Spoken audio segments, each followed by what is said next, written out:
This is technically their home, though, right? Yeah, this is the...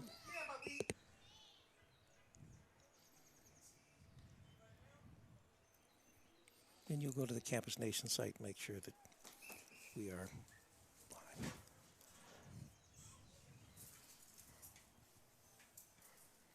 You want me to go check right now? Yeah, go ahead and check. Okay. All right. Well, good afternoon, ladies and gentlemen. We have an early kickoff today. We are kicking off at 5 o'clock. We are live from Woodward's Cincinnati Campus Nation. It is a Southern Ohio Blaze hosting the Columbus Gladiators. And today in the booth, Patrick, doing some of the camera work, and you are all over the place because you were trying to get the best camera angles and the close-ups and all that. And you probably ran about 50 miles during that game, I think. Well, you know, you got to do what you got to do to get the best shot, right? Absolutely. Good answer. Good answer. Well, anyway, this is CampusNation.com. We are the Internet Sports Authority, and we invite or thank everybody for tuning in, anyone from Blaze fans to Columbus Gladiator fans. Today's game, I would say, from the standpoint of information that we've got, Patrick, what do we have as far as the team records here? Right, so the Columbus Gladiators are coming in here 3-2. They're third in the West. The Columbus Gladiators, I mean, they had a really strong start to the season, started out 3-0. Unfortunately, took a loss against the Cincinnati Chiefs. Not a horrible loss. That's the best team in the league as of right now. But they also did lose against the Butler County Broncos their last time out. So currently on a 2-game losing streak. The Southern Ohio Blaze are 2-2. They're second in the Eastern Conference. And they are also on a 2-game losing streak here. So one of these teams is going to really be able to turn their season around. That's right. They're going to break their losing streak. Yeah. And I'm sure that the team that gets out ahead doesn't necessarily finish the best at the end of the game. We've seen that in a couple games, including that Gladiators game where the Chiefs actually, they were down almost the whole game and just pulled that game out at the very end. I think the final score was, what, 18-12? Or Absolutely, absolutely. I think it was the Columbus Gladiators jumped out to a 14-0 lead in the first quarter off of some uncharacteristic turnovers by QB Antonio Davis, and then they managed to, the Chiefs, you know, they did what they should have been doing, right? The whole game, they started turning around, and then eventually they pretty much shut them out the rest of the game to win that thing 18-14. So, well, we are going to. Have you got something queued up? Yes, I do. Let's go ahead and let's take a short break here. We'll be back after this word from one of our sponsors here. Also, I'll introduce myself. Oh. My name is Sydney Alexis, as always, doing your graphics and providing you with commercials that you just love to I'm in watch. trouble, So Patrick. here we go.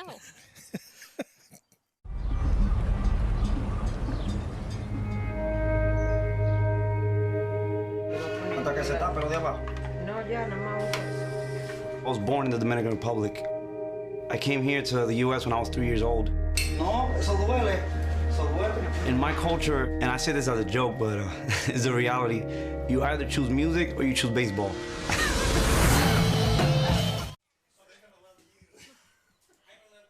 I picked the wrong one. Okay, I stopped it. Oh, that was terrible. They made such a big deal about having the space here, and they left. yeah, I guess they just couldn't get a good view.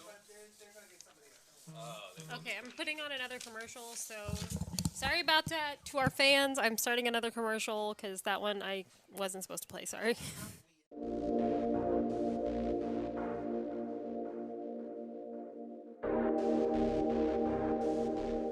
Dance has always been a part of my life. I tend to go against the grain, rebel. I've always trained in ballet, but mostly I do hip play. So that's hip hop and ballet together. I think it'd be fair to say that I'm a nerd of quite a few things.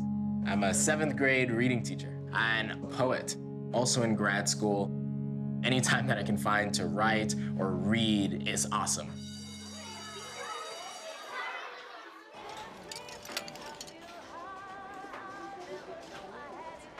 I grew up in a predominantly black studio, so I didn't really think of ballet as a white thing. Come to learn that there really is an absence in black ballerinas throughout the rest of the world. I love to play board games, role-playing games specifically. Growing up, I didn't have many people doing the same things that I did. The world doesn't always make space for people who break those boxes. And that's kind of the worst feeling ever, to not feel like you have a place somewhere. People who come from a place of privilege really underestimate the impact that representation has because they've always had it. It's really nice to have somewhere that you know. McDonald's has been a constant in my life from when I was a child, not sure of who I was, to now figuring out who I am. It's kind of like a comfort blanket.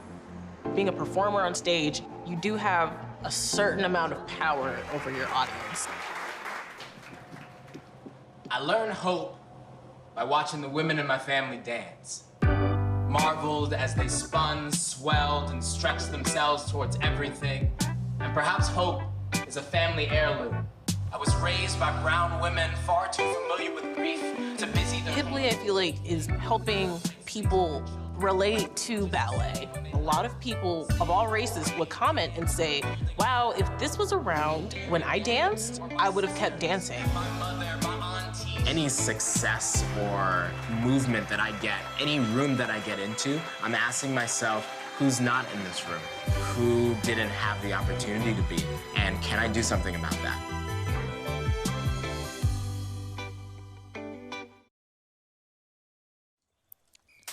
And we're back. All right. Sorry about the confusion, folks. Yeah, a little confusion with some of the spots that we've got here. But anyway, we want to recap what would be Week 5. The Tri-State Saints, they did not score at all against the Marion County Crusaders. They lost. They didn't play the game, actually. Oh, they. Oh, that's right. The Tri-State Saints have now they're no longer playing in the league, so that was basically what we would say would be a forfeit. Marion County's 4-1, and Tri-State finished 0-4. Says 0-4 here. Anyway, the Cincinnati Dukes. I guess they just automatically lose the rest of their games to make it 0-6. And probably. that's probably it. Yeah. The Cincinnati Dukes lost to the Dayton Hornets 20-8. The Dukes are now 1-4, and the Hornets are 2-3. The Hornets got their second win in a row in the pouring rain against the Dukes, down 8-7 at halftime. The Hornets led by quarterback Seth Kosak, whom he threw 2 TDs and rushed for another. The Dukes fought hard with their defense, led by leading tackle Donald Duskin, and causing 4 turnovers, but there were many drop passes on offense, and that sealed their fate. The Kings Comets, Southern Ohio Blaze, don't have the actual final score there, other than the Comets scored 14 points. I think it was 14-7. 14-7. Okay, and the Comets now 1-3, and the Blaze 2-2, as we said earlier. Patrick was relating here. The Comets' offense was very productive Saturday after the rain delay. Quarterback Brandon Williams was 12 for 16 for 222 yards and 2 TDs. The Blaze offense could not get much going. Running back standout Devonta Johnson had 68 rushing yards. And then the final game of Week 5, Butler County Broncos 20, Columbus Gladiators 14. Butler County now 4-1, the Gladiators 3-2. The Broncos went up 20-0 in the first half against the Gladiators, scoring in all 3 phases, offense, defense, and special teams. The Glads made some halftime adjustments and came within 3 yards of making a comeback before the time expired. So that was probably a heartbreaker there for the Gladiators. But anyway, the players of the week. On offense, the Kings Comets quarterback Brandon Williams, 12 for 16, passing for 222 yards and 2 TDs, 14 carries for 53 yards. Defense, the Cincinnati Dukes, Donald Duskin, 8 tackles, sack, tackle for a loss, forced fumble, fumble recovery, 2 hurries. And in special teams, Dayton Hornets, K. Cullen Bradley, 2 for 3 in extra points. And we don't see many extra points kicked in this league. Usually they all go for 2 points. So that's pretty good when you get 2 out of 3 in a league that typically will go for 2 points as far as not kicking the extra point. And I'd just like to clarify really quickly for our listeners at home, we have a young man named Patrick Yen who is helping with the play-by-play, and there's also an announcer that assists the league named Patrick. So if you hear of Patrick and Patrick, it's a law firm that we've got up here in the booth with us. But anyway, so Patrick, I guess you've seen one of these 2 teams, the Gladiators, as have we. We have not seen we've seen the Blaze. You have not seen the Blaze. What are you expecting from today's game? You got any ideas about that? Well, yeah, I just look back, did some research on both these teams as much as I possibly could to prepare for the game. From what I'm seeing, I think both these teams really struggle in the offensive department. Both of them have a bit of shaky quarterback play, and I think both are in something of a quarterback crisis where they're having a couple people out there trying to throw the ball, trying to find exactly what's working for them. And then I think the defense kind of shines on both these sides as well. The Southern Ohio Blaze are only giving up. They've only given up, a little under 10 points per game, I think, in the 4 games that they've played. And then the Columbus Gladiators, really the only thing that kept them in that game against the Chiefs was just how many interceptions they managed to get. Really, just the turnovers in general. And I think all told, in their past 2 games, Columbus Gladiators have 6 interceptions. So if they can keep that going, that gives you a good chance to win. Yeah. So, and this is we will say this is week 6. And in week 6, our game matchups, the Marion County Crusaders, they're in a bye week this week. The Tri-State Saints, obviously, they're not in the league any longer. They would have been at the Butler County Broncos. The Broncos will get that forfeit. Cincinnati Dukes, Kings Comets. Cincinnati Chiefs are at the Dayton Hornets. And the Columbus Gladiators right here for the game of the week with the Southern Ohio Blaze. And we are looking forward to this matchup. These teams, as you said, they appear to be more of a defensive team rather than an offensive team. They're both sort of struggling, trying to find their offense, trying to get an idea of what they can do to put some points on the board and to be able to move the ball. We've seen a lot of teams, and particularly against the Cincinnati Chiefs, who look. I'm not going to say they look unbeatable because obviously the Gladiators gave them a run for their money a couple weeks back, but. I think right now the Chiefs are in the driver's seat. So the other teams that are in the league and the other divisions, they're trying to, sort of figure out what they have to do in order to be able to at least, be competitive in the league and to put some points on the board. These 2 teams are searching for that today. And we're going to know, one way or another, someone's going to end their 2-game, losing streak here on this field today. And I don't think we're going to end up in a tie. I mean, you never know what could happen. I mean, we see some crazy things. I mean, the Columbus Gladiators to end the first half 2 weeks ago when they played the Chiefs, they had a bit of a trick play where their linebacker threw a 49-yard bomb to their safety. So, I mean, the Columbus Gladiators, you really never know what they're going to pull out. Being on the sideline, they kind of just, especially on kickoff and kick return, they just pick, they just say, first 11 people out on the field, you're playing that unit, So everyone gets to play everywhere on the Columbus Gladiators. But once again, I mean, maybe that free-spirited approach is good because, like you said, they were very close to beating the Chiefs. Yeah, and you are actually from Columbus, right? Absolutely, yeah. And so we certainly appreciate you making this trip to Cincinnati and coming down to the Queen City to help us do this game. But the field that we're talking about, just like all the fields that we do for the games of the week, it is a turf field. Slash told me, our commissioner here, that this was sort of a 7-on-7 field. I don't know what he meant by that because it is the field for the Woodward Bulldogs, as far as I know. It's got an 8-lane all-weather track. This looks like any other football field, as far as I can tell. It looks like a pretty nice facility. And Woodward High School, this career technical high school, and we'll pan over there so that people can see that. But nice school. Nice press box we have today. Yeah, the press box here, but I'll pan over so that you can get sort of an idea of the high school.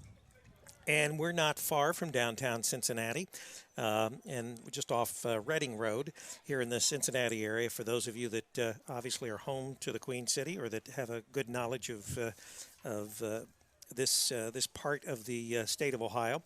But also, as being a high school, this is a public facility. I believe there's like a track camp for girls going on right now, so you can see kind of that. Yeah, you that can see going some on runners in there in the background. Yeah. And apparently we got a basketball tournament going on in the gym, so. And that's the way it is anymore today.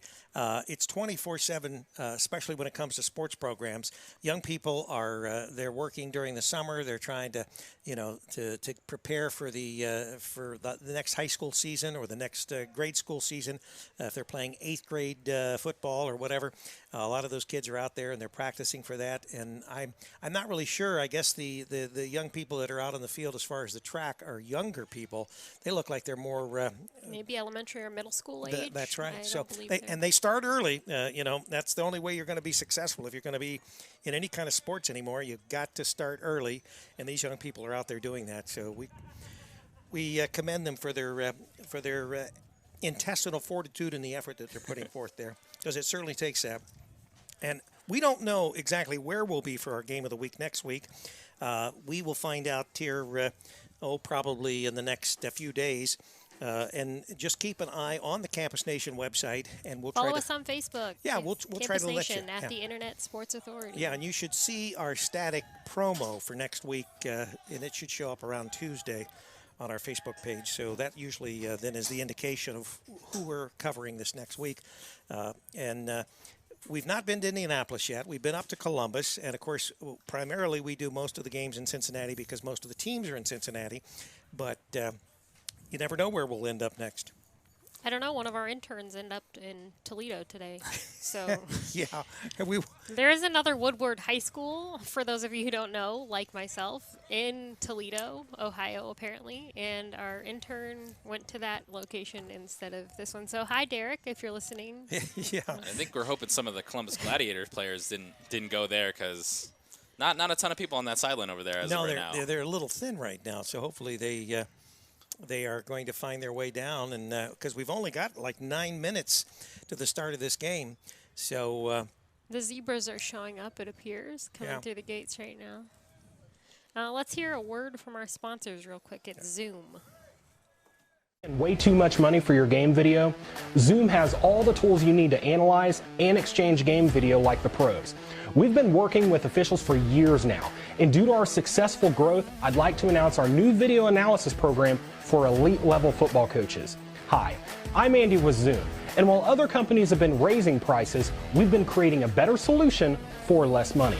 Our elite video analysis tools are priced far below our competition's, ranging from $500 to $600 per team, depending on the size of your league, all the way down to $400 for coaches-only access. But just because the price is low doesn't mean you lose all of the great features that you've come to expect. You can draw on the screen, tag, clip plays, add voiceovers, and you can even create training and quizzing modules, all while tracking who is and who is not watching. Remember, at Zoom, we don't prepare you for the competition, we make you the competition.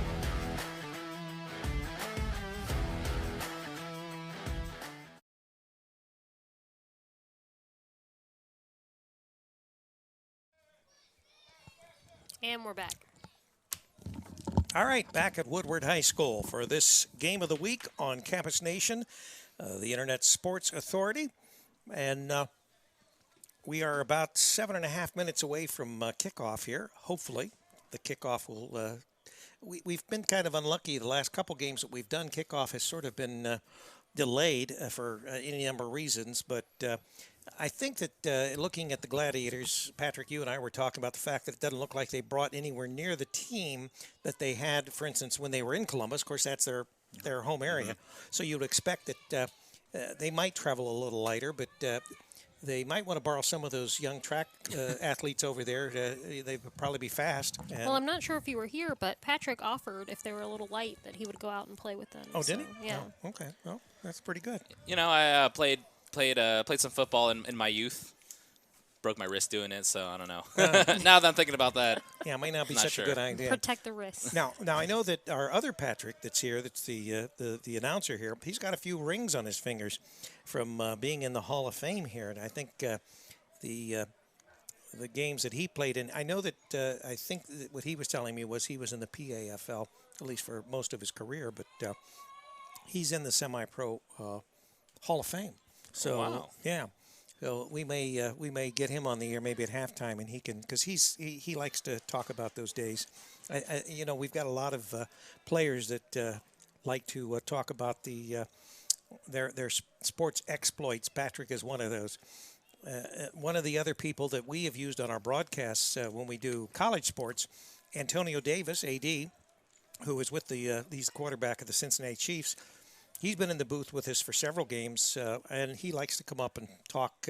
And Antonio Davis likes to talk and talk and talk. Yes. Yeah, but he's also a very funny guy. So if you've He's ever funny, he's charismatic, he's easy to listen to, and he's great at football. I'll tell you that. yeah, there's no folks. question for the age of 47, 48 He is years old. a ripe 47 years old, I Yeah. believe. I think having that experience at the quarterback position, especially in this type of league, is extremely important. I think, especially with these two teams, I mean, the quarterback spot is sometimes the shakiest, and having somebody you know is going to go out and produce pretty well every single week is immensely valuable. Yeah, And he does great, and he got injured last year, and he's made quite the comeback. yeah, and you wouldn't expect that. In fact, I didn't know that he would play another game because of his age and the injury that he sustained last year. I thought, well, maybe he's going to hang up his cleats, so to speak. But no, and we've got, I think, on the Cincinnati Chiefs, I know that they've got a guy that's in his 50s that's playing. Why don't you go out there and play, Rick? Yeah, I don't think that would happen. I don't think that would happen. But We'll keep you in the booth then. yeah, I think that I can do much better in the booth than I can on the field as far as I did play some football. I did quarterback a little, but I was no Antonio Davis, let me tell you that. And Antonio Davis went to Central State University and actually played quarterback on their national championship team the last time they won a national championship. So, he has certainly the experience, and he does have, like you say, Patrick, a lot of poise. And I think that probably – obviously, the quarterback is your leadership position on any football team.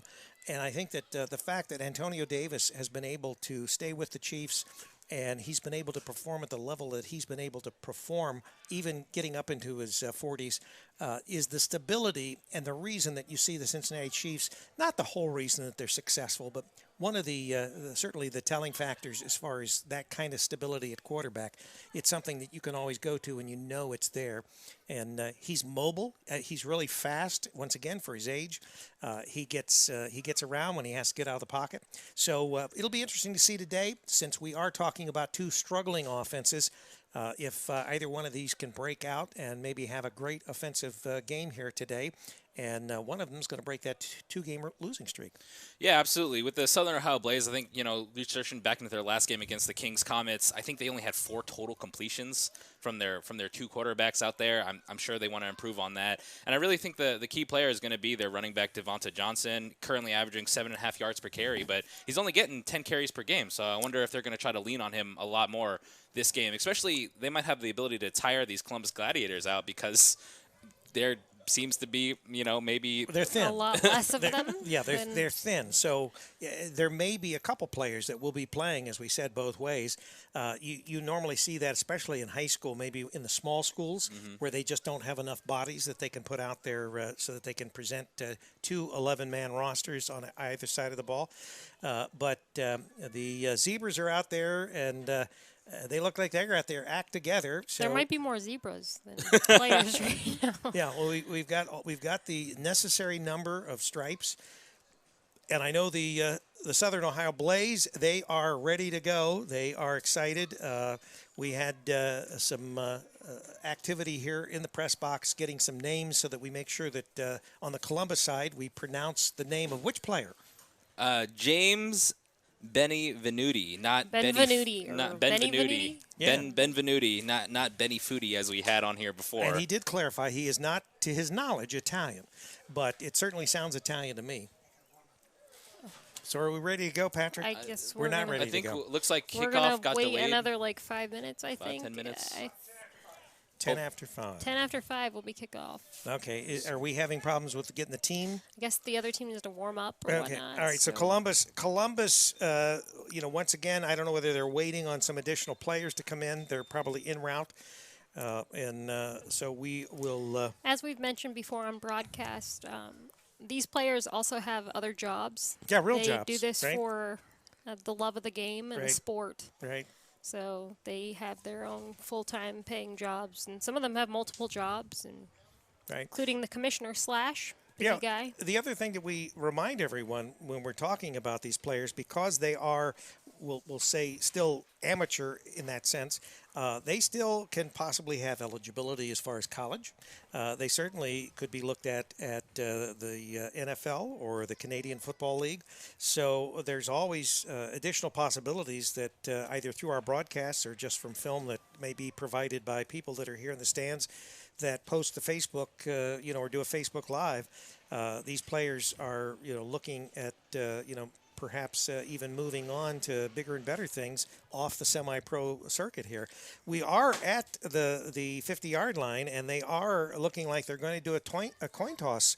So even though we may be starting a little late, as Patrick was telling us, it looks like, for all intents and purposes, we've got everything going on that we should be at the 50-yard line.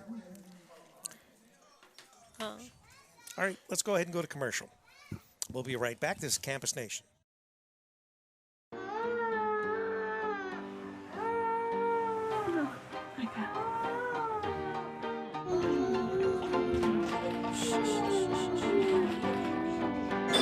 Let's go, folks.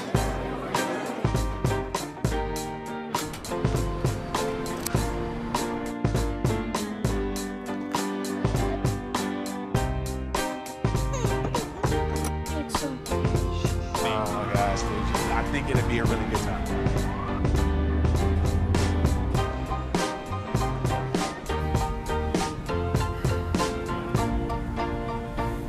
I'll keep all together. No. Let's not celebrate.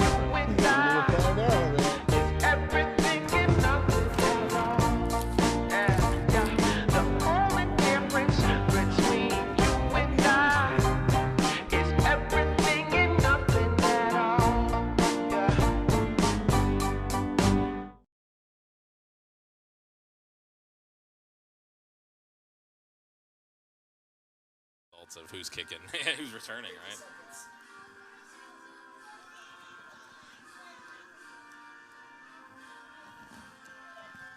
Right on, bud. Have a good one. Bye.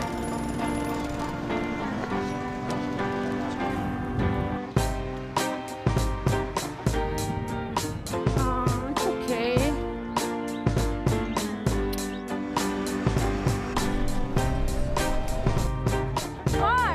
I am so sorry. There was a lot of traffic.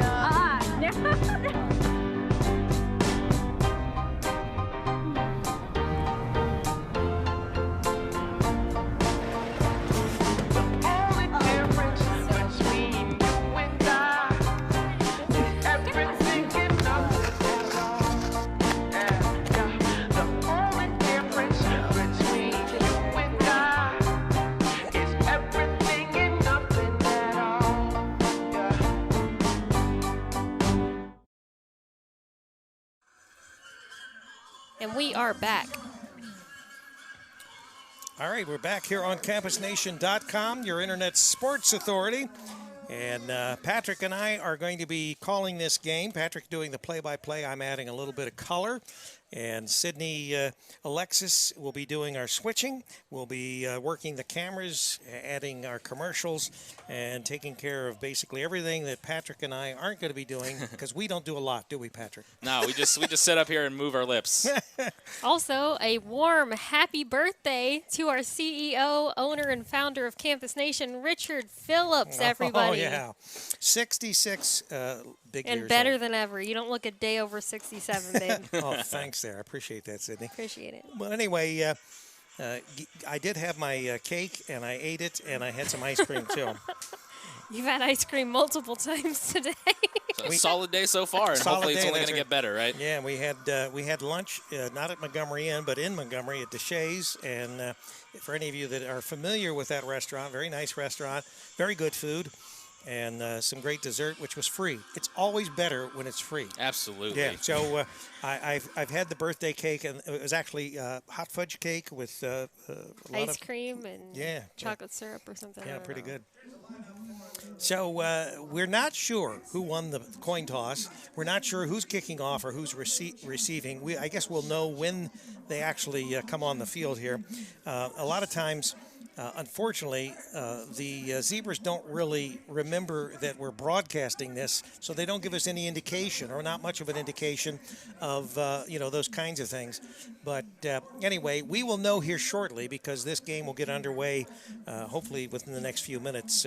The delay primarily, I think, was because maybe Columbus was still trying to gather some some team members up and get stragglers. them.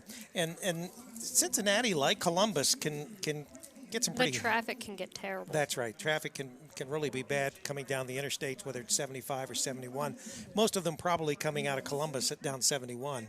Is that the way you came in, Patrick? Yeah, down 71. Yeah. And there's been a lot of construction going on. And also, the new rest stops are open, coming from that direction. That's right. Yeah, they're right we there. stopped and took a picture. Yeah, we didn't use them. We just stopped and took a picture of the new rest stops. If that's not weird enough. Well, that's what your 11 cents that you'll start seeing added to your gas price in July. That's part of what it's paying for. So when gas jumps by about 10.9 cents here in July, you'll know that it's for all the new pavement that they're putting down and all the new rest stops and the bridges they're fixing. And so hopefully here in a couple years we'll have Ohio caught back up with all its infrastructure because of that additional 11 cents in tax that we'll be paying on every gallon of gas. We'll never miss it, will we? No, I mean, I would like to get rid of the soda tax, though. So if anyone out there, could... Yeah, being from Florida, they don't pay tax on soda, but I said, well, no. I mean, for Diet Coke, that's ridiculous. Not that I'm allowed to drink it anymore. Also, thank you to everyone who sent me warm wishes while I was in the hospital last week. Right. So, appreciate that. Yeah. And she is feeling much better, right, Sydney? Oh, yeah. Yeah. So hopefully you'll continue to get better and better, and hopefully we can be doing games for as long as we can. Yeah, as long as the season, the playoffs. Now there are, I think after today's game, I believe 3 or 4 more. No, there's more than that. I think there's 5 or 6. We're in week 5, and so I think week 6. We're actually in week 6. Right. There were 5 weeks we've already played, and I think that. I'm sorry, I was thinking of also the preseason game we covered. Yeah, and then we've got 7 weeks. Or 7 additional weeks of playoffs. So they start, well, of course, and since the Tri-State Saints have dropped out, I think we're going to start with 4 teams and then the next round of playoffs or the next week. So it's 4 weeks, I think, of playoffs. And there will be an all-star game as well. So hopefully Campus Nation will be able to bring you not only the remaining games in the season on a game of the week basis, but also we'll be able to also do the playoffs, playoff game each week, and the All-Star game that we'll be playing at the end of the season. So we are ready for kickoff. It looks like the Blaze are the ones that are going to be kicking off to the Gladiators. And I don't know, once again, I'm not sure who's running the scoreboard. I don't know whether the field runs left or right or I mean, north or south or what, but the Blaze, if you're thinking about radio or TV, they're running from, they're defending the goal to the right of the camera, and Columbus will be going from left to right when they start their first set of downs here. So and the Blaze are donning the red uniforms. Right. The Blaze's uniforms really spiffy here.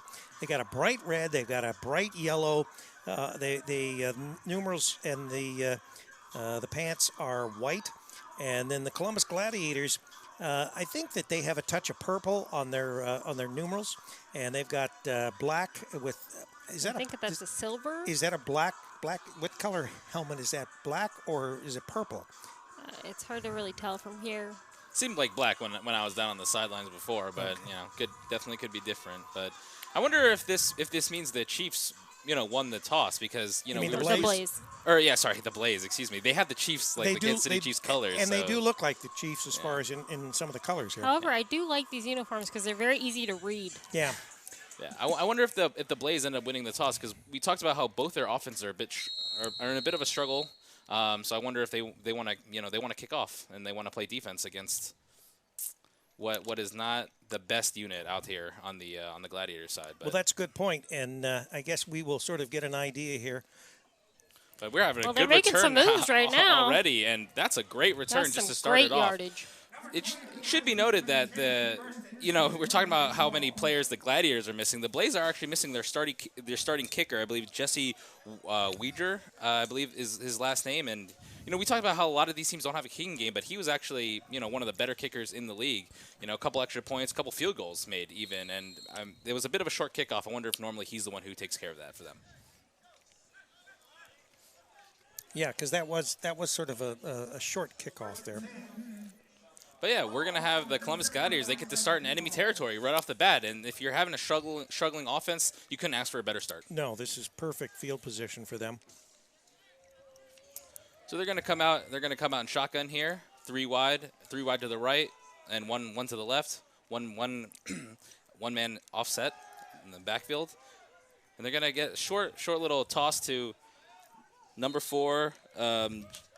Which I believe is James Benvenuti, who was their quarterback for a large part of the game last time out, and now he's playing wide receiver. So once again, they're trying to mix it up with who the quarterback's going to be here. And he also told me that we would be mentioning his name frequently during this game. So. And that's one down already. Uh-huh.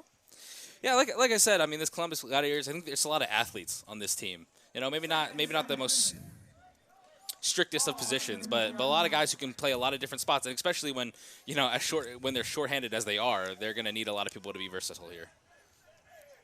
But now, very similar set, but we got trips to the left now, and they're going to hand it off to number 20, Terrell Brown, who's going to get, you know, he's going to get a couple yards here, and they're just going to continue to try to move it. And a lot of these teams, they'll go for it on 4th down. So they really have 4 downs to operate instead of normal 3 downs. Well, especially once they're beyond the, we'll say the 45 or the 40-yard line of the other team. So right now we've got about a 3rd and 6, 3rd and 5, somewhere in that neighborhood, 5.5. Yeah, and I thought the running game for the Columbus Gladiators last time out against the Chiefs was a little bit better than the passing game. However, they did lose quite a few of their players to injury, unfortunately, in that game. And once again, they're a bit shorthanded here.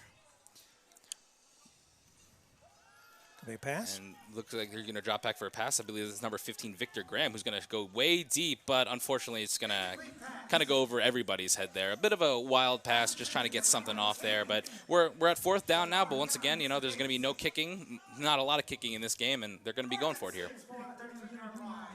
So yeah, I see number 15, Victor Graham, is even listed as a running back. So, I mean, they got everybody playing everything out here. All right, so once again, we've got about a 4th and 5.5, 4th and 6. Yeah, we got fourth and 6 coming up here, and we'll see what they're going to do. You know, I really feel like, especially when you don't have a super experienced quarterback, I really think maybe they should be leaning on the run game a little bit more than they are. You know, we're still early in the game, but we're 2 passes, 1 rush, and I think it's going to be another pass here. It looks like they're running everything exclusively out of the shotgun as of right now. And yeah, will be another pass, but it's going to be a screen to try to get it to number 20, Terrell Brown, but it's going to go over his head. And that's I don't even think Brown got an opportunity to turn around to see the ball, so it just went over his head. And bit of mistiming there, or miscommunication on exactly what the play was going to be there. But first offensive series, nothing going for the Gladiators, and we're going to have the Blaze and see their first go at it. So it's a turnover on downs. And one of the other things that we want to let everybody know, that these teams, because they are employed and they're not being paid to do these games, this is a game of passion, I guess, for them. They don't get to practice a lot. So very few of these teams actually have regular practices because they all work. So when they do get together and they do any practicing, it's very sporadic. There's usually not a lot of practice time for them to get their timing down. Yeah. We also just want to give a quick update that Coach Dustin of the Blaze had a seizure as a medical emergency last week, but he's doing much better. And we want to thank everyone for your warm wishes and his well in our prayers. So the Blaze are going to start with a run to the right side of the field. They're going to get about 3 or 4 yards from number 3, Devontae Johnson. And like we said, you know, he's really the star of this offense, and I really hope they're going to lean on him as much as possible if they want to win this game. Currently, though, they got number 8, James Brown, out there, quarterbacking for them, being the signal caller. And you're probably also going to see number 7, Mike Crawford, get out there a couple of times, too. Once again, Blaze, just like the Gladiators, are a bit of a quarterback flux situation, and you know, they're probably trying to find out exactly who's going to be their guy moving forward. But when you're in that type of situation, I really expect Devontae Johnson, the running back, to get a lot of work here. So they're going to line up, and a little bit, you're already seeing a little bit different of the offensive styles. You know, they're kind of in the I formation here. Well, actually, never mind. The quarterback is moving back now. He's going to run also out of shotgun. He got 2 to the right, 1 wide receiver to the left, with Devontae Johnson behind him. And it's a low snap, but we're going to run a bit of a option here, and Mike Crawford's just going to keep it himself and get another very close 3 or 4 yards, and they're right there they're close. They're getting extremely close to their first down of this game. Yeah, I don't know whether he signaled a first down. Looks like they might come out and measure it. Well, it's first down. They're moving the chains. They're going to call a first down right there. So a 6-yard gain for the Southern Ohio Blaze. So that's your first down, and they're moving the chains already. And I expect them to keep it on the ground, and especially since once again the Gladiators don't have a lot of players, and the more you keep it on the ground, the more tired they can get. 9:12 remaining in this first quarter of play. We got 2 backs in the backfield now. 2 wide receivers to the right, 1 to the left. Mike Crawford about to take the snap in the shotgun. Is going to hand off to Devonta Johnson. He's got a bit of a lane on the left. Couple hesitation steps, and he's going to get. He's still going. Wow, what an effort by Devonta Johnson. He had a couple Columbus Gladiators players all over him, but just keep the feet churning, right? And you're going to go far. And he gets a 12, 13-yard gain, maybe even more. There's a little replay of that going on right now.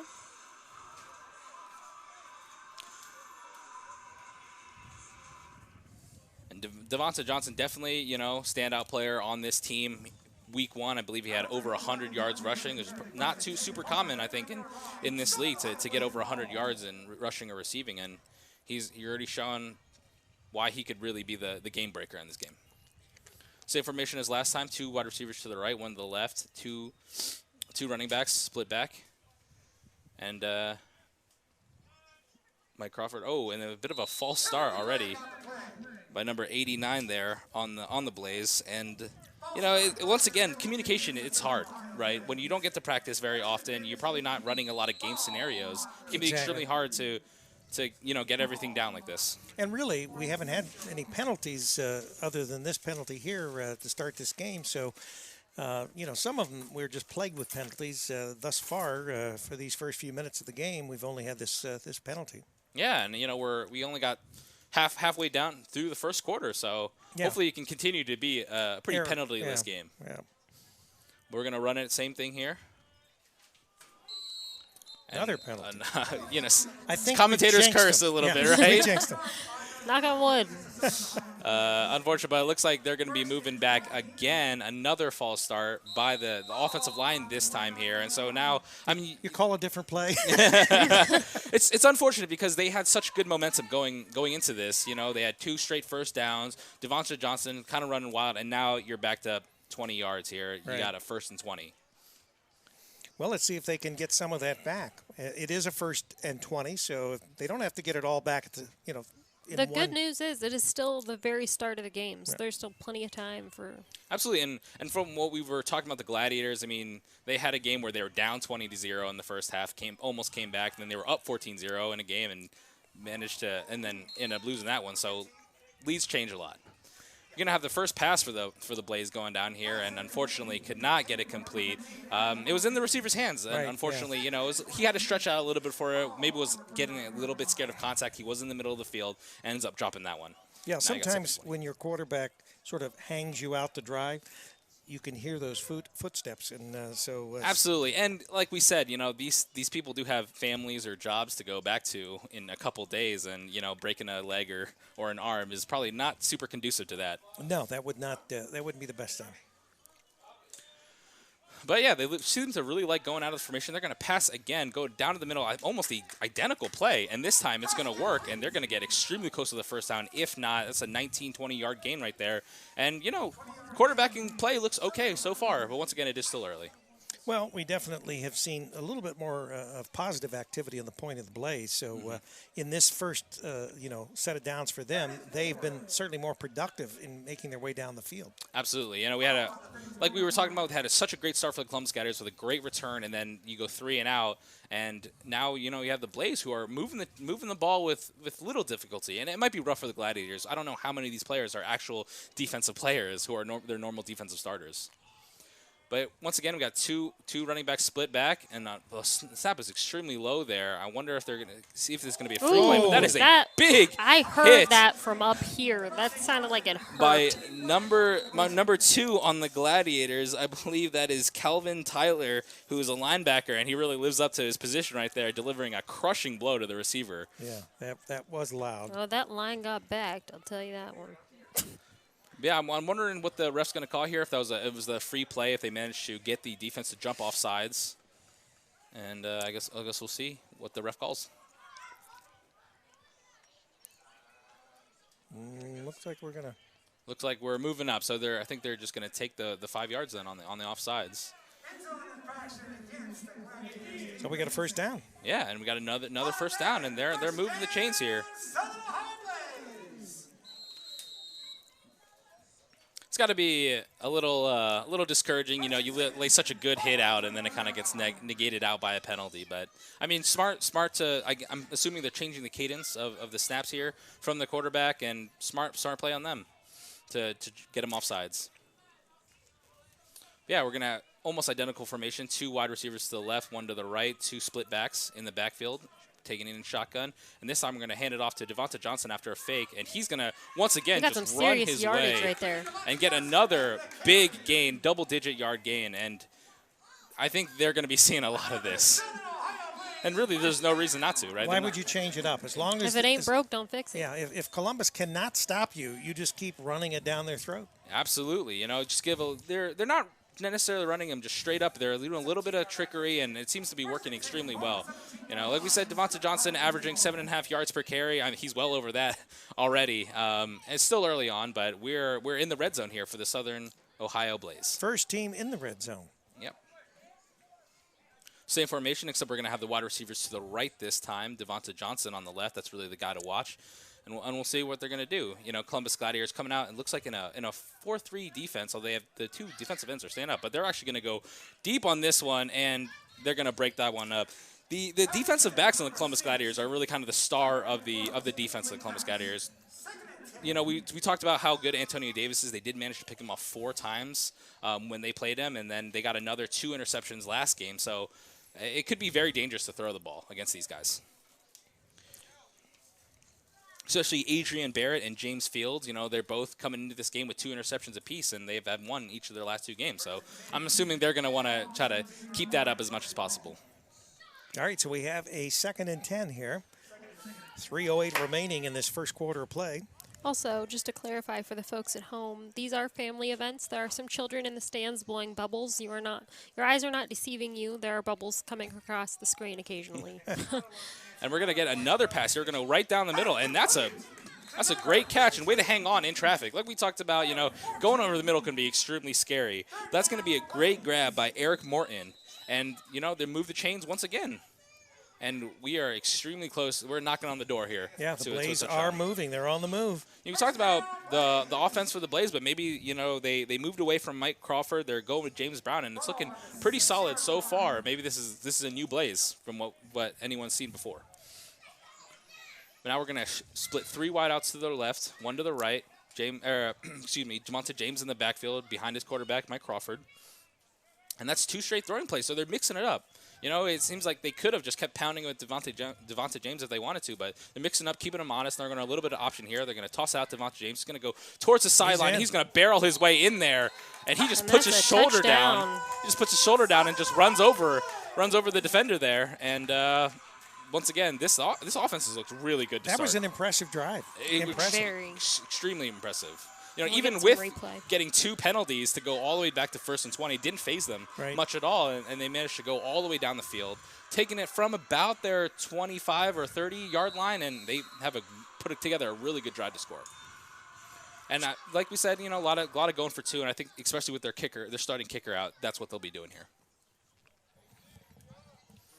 So now it's going to be up to the Columbus Gladiators to find some sort of adjustment. You know, not much difficulty for the Blaze on that first drive through, but they're going to get a chance to answer back here after pending the extra point attempt. This time we're going to take it from under center. We got I believe an offset eye. We're going to toss it to Devonta James. Not a great toss. He's going to one-hand grab that, and then he's going to cut in, and he's going to get in. Oh, that was cool. Absolutely. You know, the tosses that he even got on the touchdown was not the greatest toss that he's ever seen before, but he's shown a really good ability to just snag that ball in the air and then keep running, keep his eyes forward, and he's going to be a weapon all game. We got 1:35 left in the first quarter, and the score is 8-0. Southern Ohio Blaze are up, and Columbus Gladiators are going to get a chance to respond here. All right, we're going to take a break here. You're listening to Campus Nation, your internet sports authority. I smuggled in a Big Mac. Oh, oh, you're dangerous. But not as dangerous as my Big Mac. My Big Mac smuggled in bacon. What? Big Mac's got bacon. It's not a Big Mac. It's not. It's not. Well, I believe it is. Well, I believe it isn't. Bacon. Hey, is that a Big Mac? Yes. Is a Big Mac with bacon still a Big Mac? We are back at the Southern Ohio Blaze. They're right about to kick it off, and here we go. Restart the play. A better kick this time.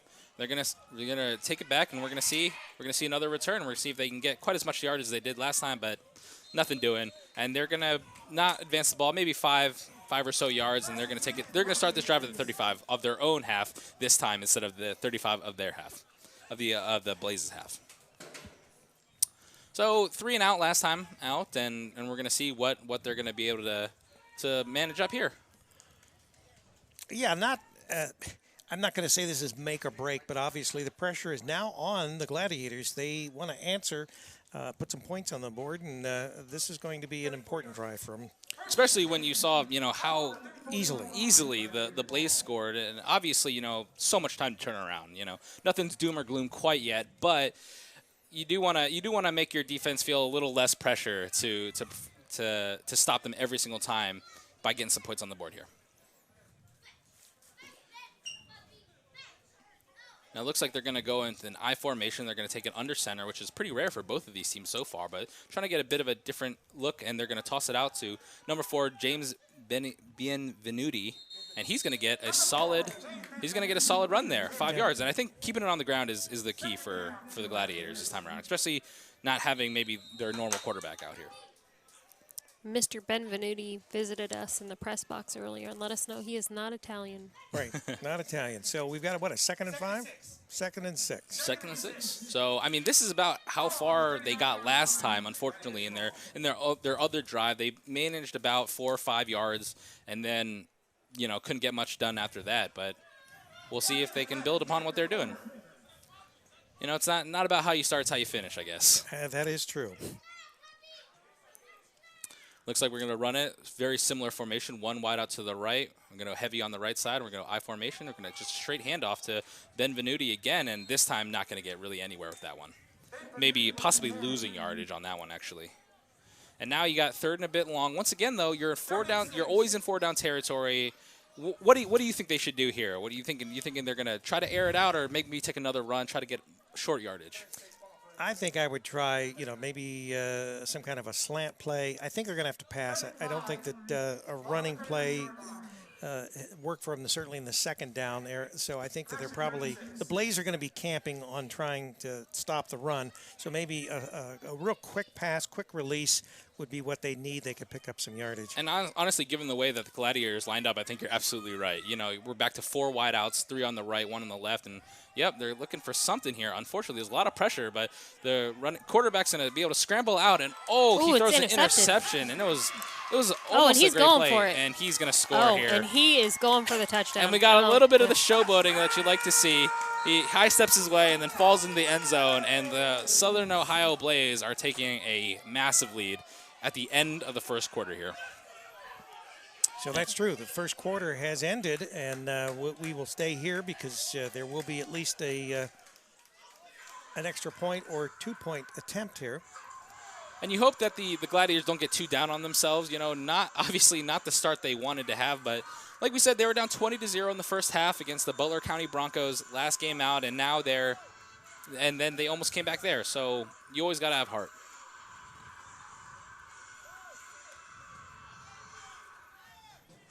Interception by number 23, Mike Bell. 14-0. Right. Chance to make it 16 here, and wouldn't be surprised to see another run on the ground or another toss play to him, and that worked perfectly well throughout the last drive. But yeah, this offense is really going to have to get something going here.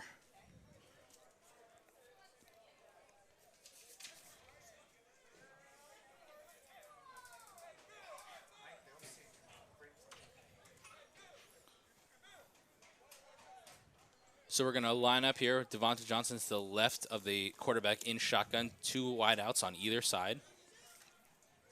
And we're going to line up, try to quick throw, and he makes that in beautifully. Great throw by Mike Crawford to number 0, Kendall Watson, and that's going to be another 2 points. So we're down 16-0, so we're getting into a bit of a hole here. Still a lot of football to play, but you want to see a little bit more out of your offense. At least try to get a first down, get some momentum back. Yeah, I think that right now the momentum is with the Blaze, and the Gladiators are going to continue to get additional pressure as they dig themselves into a deeper hole, or they try to dig themselves out of the 16-0 hole that they're in right now. And a quick word from our sponsors.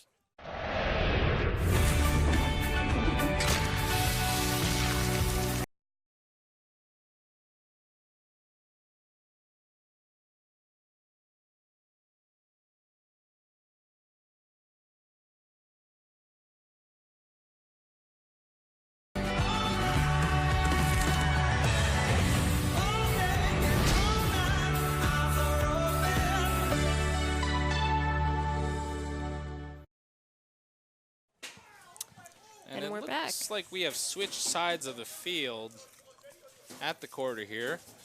And so we got quarter set. All right. I'm trying to reload the graphics. And we're going to have another kickoff here for the Southern Ohio Blaze. This is going to be their third kickoff of the game so far. Pretty early on, but we're going to see if we can get another return here. And I think they're going to want to try to get as big of a return as possible because the offense is struggling a little bit.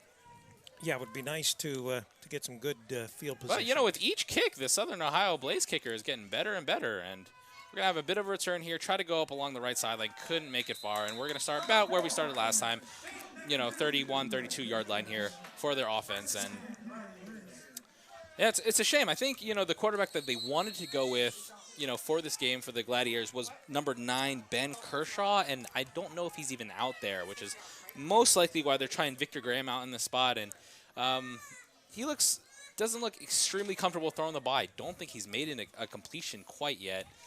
Maybe the very first play on a screen play, but unfortunately, throwing the ball downfield hasn't been so successful so far. But still a lot of time to turn this around.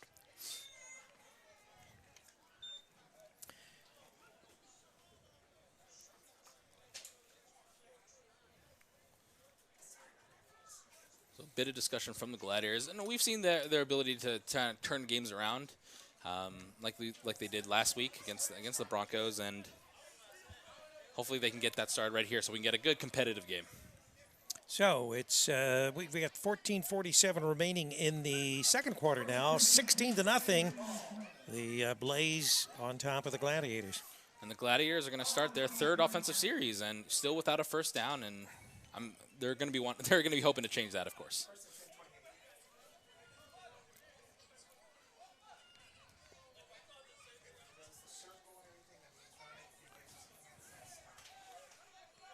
So they're going to stay with Victor Graham and Terrell Brown in the backfield. They got 3 wide receivers lined up to the right, 1 wide receiver to the left.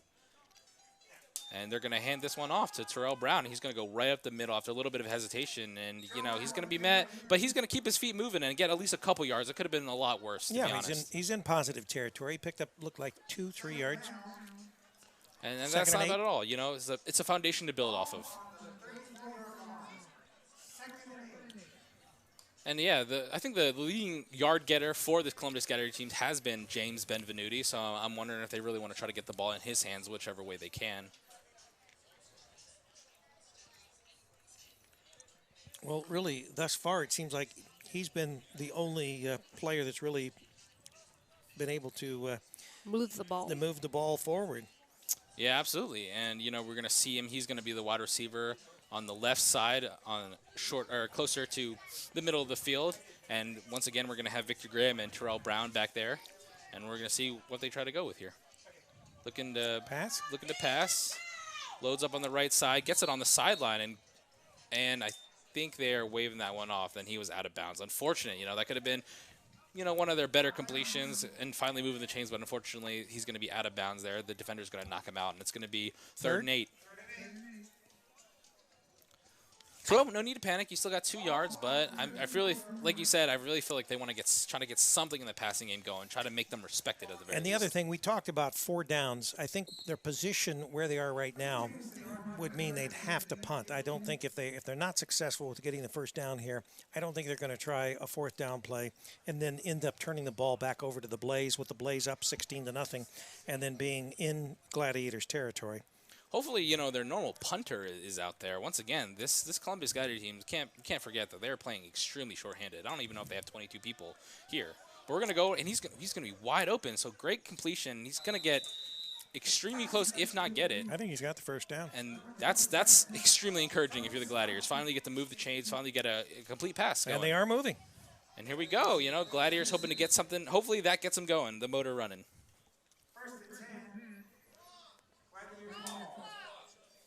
We got a fresh set of downs, the first fresh set of downs for the Columbus Gladiators. Yeah, that's actually their first down, right? Yeah, absolutely it is. So this is, every torrential downpour starts with a single drop, and hopefully that's it for the Columbus Gladiators. But hopefully we don't have any rain.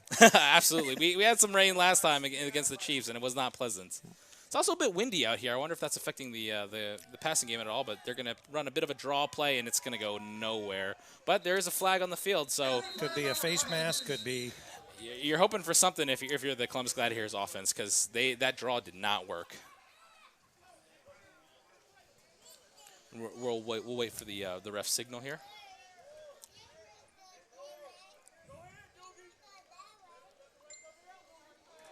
Somebody may have lost a towel or something like that, and they're handing it back off.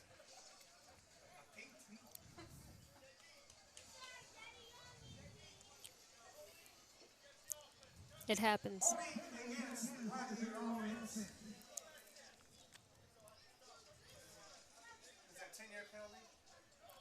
I believe so.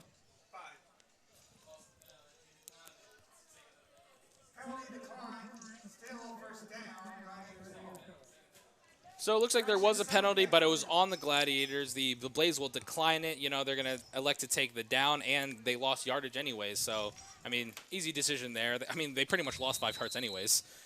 So they're going to take the 5 yards and the loss of the down there. So Columbus Gladiators, after a good play, are now finding themselves in a bit of a rough patch here. Well, they got second and around 14 or 15 on their own, about 30 or 40, 42-yard line.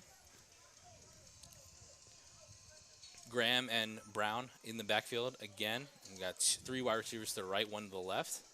And we got a little bit of a motion play here.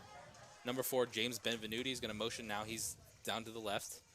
And we're going to see. It's going to be a pass. They're going to go real deep, although that is not looking like a great pass there. And he goes way, way too far.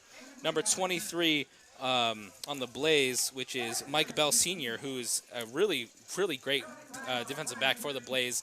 He tries to make a highlight reel catch on the interception. Can't quite get it, but now it's 3rd and 14.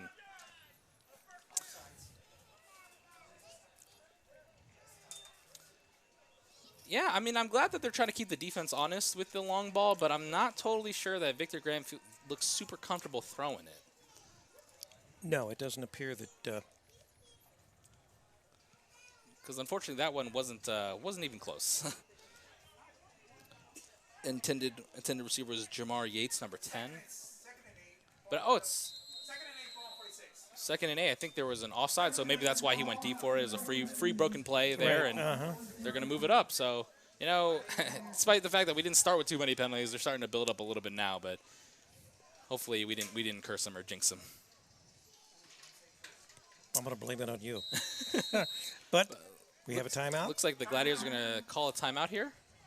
And they're going to be discussing with what they want to do. Well, maybe that's important. You want to make sure that everybody's on the same page, so to speak, when they because it is critical that they get this ball down the field, maybe put some points on board. Absolutely. And even if you don't put your points on the board, you're giving your defense a little bit of a chance to rest. And you're showing that you're not going to turn over and lie down for this Southern Ohio Blaze team. All right, we're going to take a break.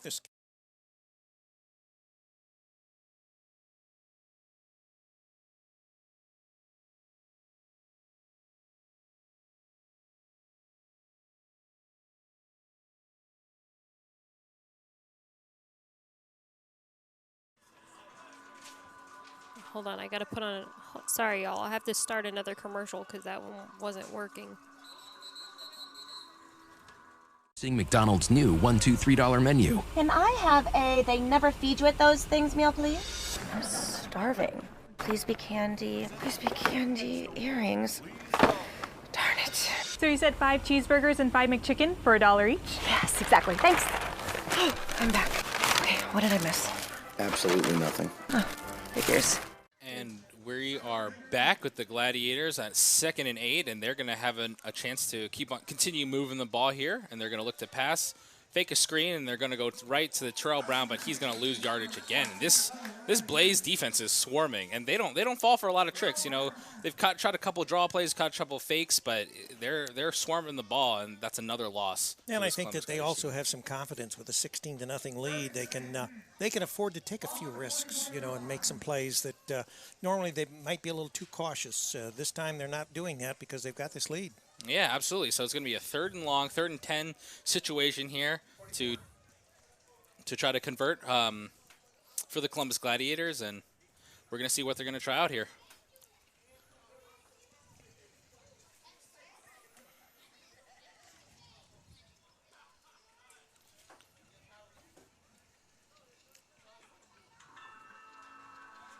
Looks like the Southern Ohio Blaze are going to come out in like a 4-3, and they're trying to match up with all the receivers that they got out here. I believe that's 3 receivers.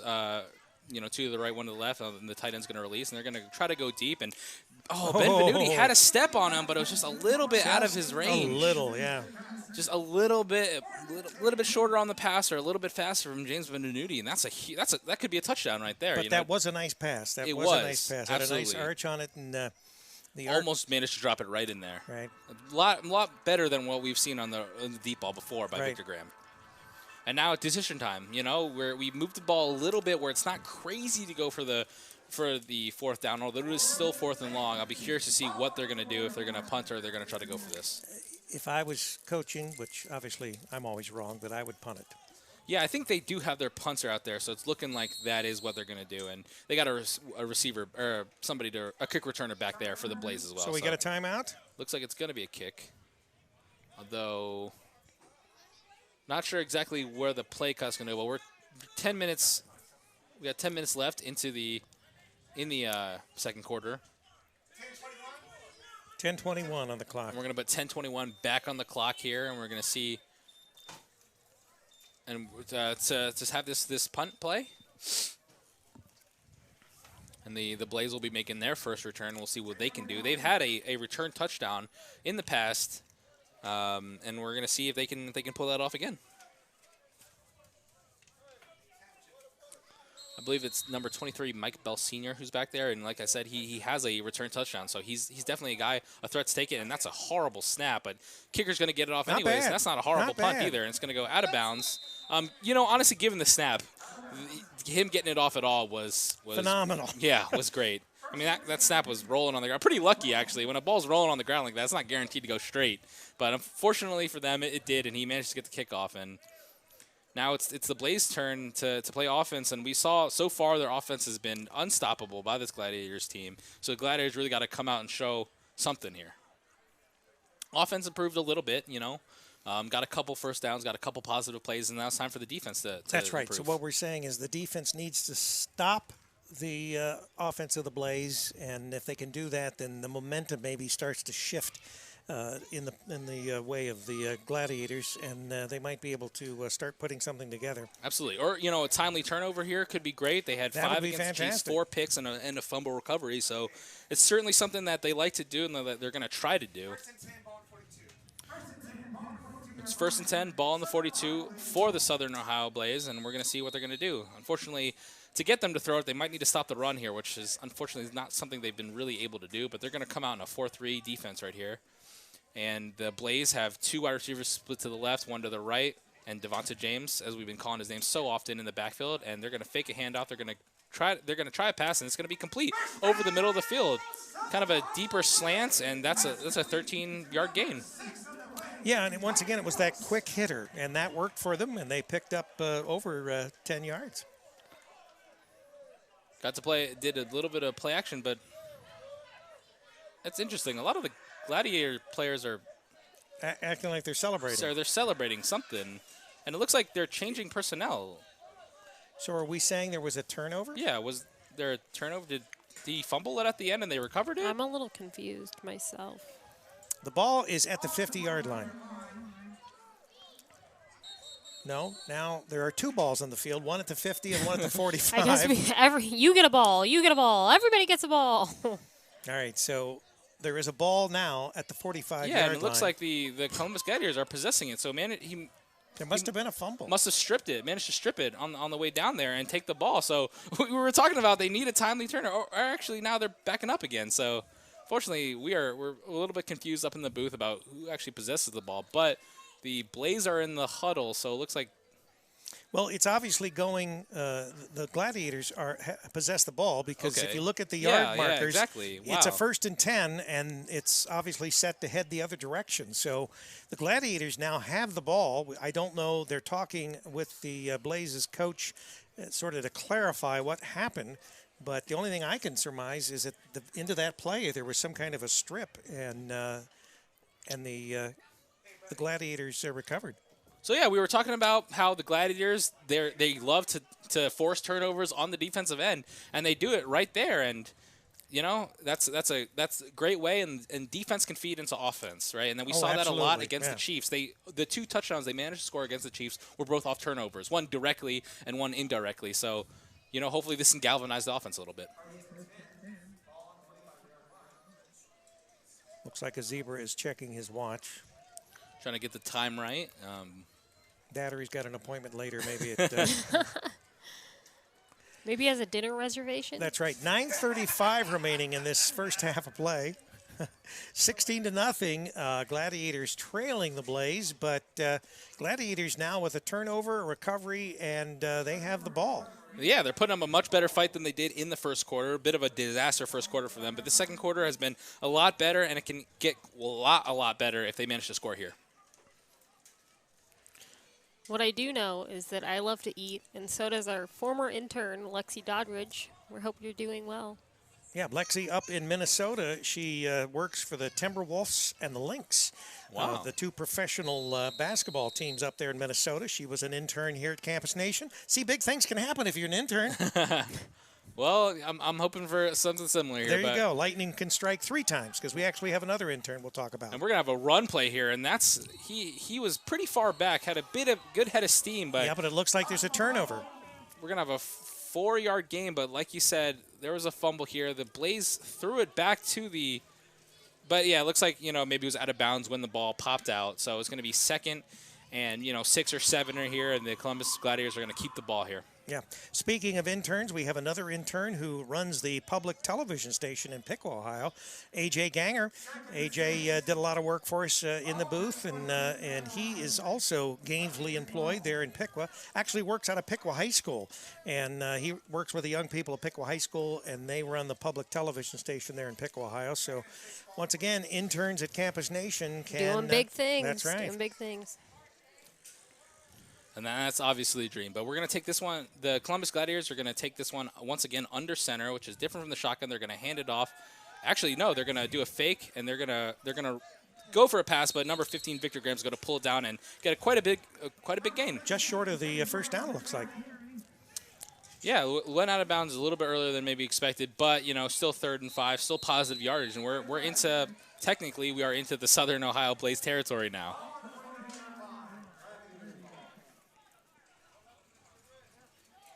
Yeah, I mean, Victor Graham definitely showing that he's got wheels. I think he's listed here as a running back, so obviously he's got the ability to run the ball and pull it down if needed. Now, that can be a big weapon for them. Oh, big weapon when you're talking at the quarterback position to be able to tuck it in and run. Mm-hmm.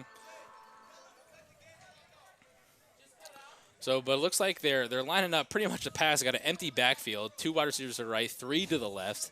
And so pretty clear pass here unless some trickery is going to happen. They're going to try to throw a quick slant to James Benvenuti, and he's going to get a first down just barely. Number 51 on the Blaze, that is Zach Ward, almost manages to stop him. He's going to upend him. And we got a Blaze player down. It's going to be first down, but yes, like we said, unfortunately we have an injury here. Injuries are unfortunately kind of common from what I've been seeing so far, but football is a dangerous game. And there was the replay of that. All right, so we've got an injured player, so we're going to go and take a break here. You're listening to Campus Nation, the Internet Sports Authority. We'll be right back. Is a bag. But for Steve, this bag gives him food cred. Because now everyone knows that when they have that craving, or they're just looking for the perfect deal, well, they just need to follow Steve. Enjoy your favorites from McDonald's $1, $2, $3 menu, like any size soft drink for $1 and a 6-piece chicken McNuggets for $2.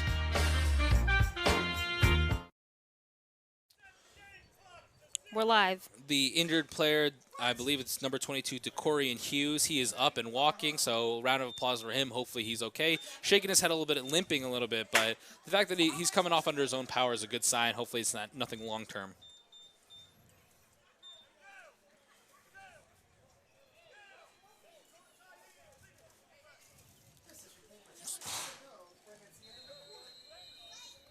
Having a little bit of issues with the time currently, but hopefully we can get all that squared away. So I think that what they've indicated as far as the officials, they're saying they're going to keep the time on the field, which is a little hard for us because we don't really know how much time is left in the game. Well, we had about 8 minutes remaining. Yeah, we're going to line up under center. It's another run straight up the middle. James Benvenuti, who's really been the playmaker of this team, is going to get a nice chunk of change on that run. About 6-7 yards. And, yeah, continuing to move the chains. And, yeah, he's really been the playmaker for this team so far. So the Glads are coming alive here. Absolutely, yeah. I mean, after a really bad first quarter, this second quarter has almost been all them. Unfortunately, still haven't been able to put the ball into the end zone yet, but they're on the way.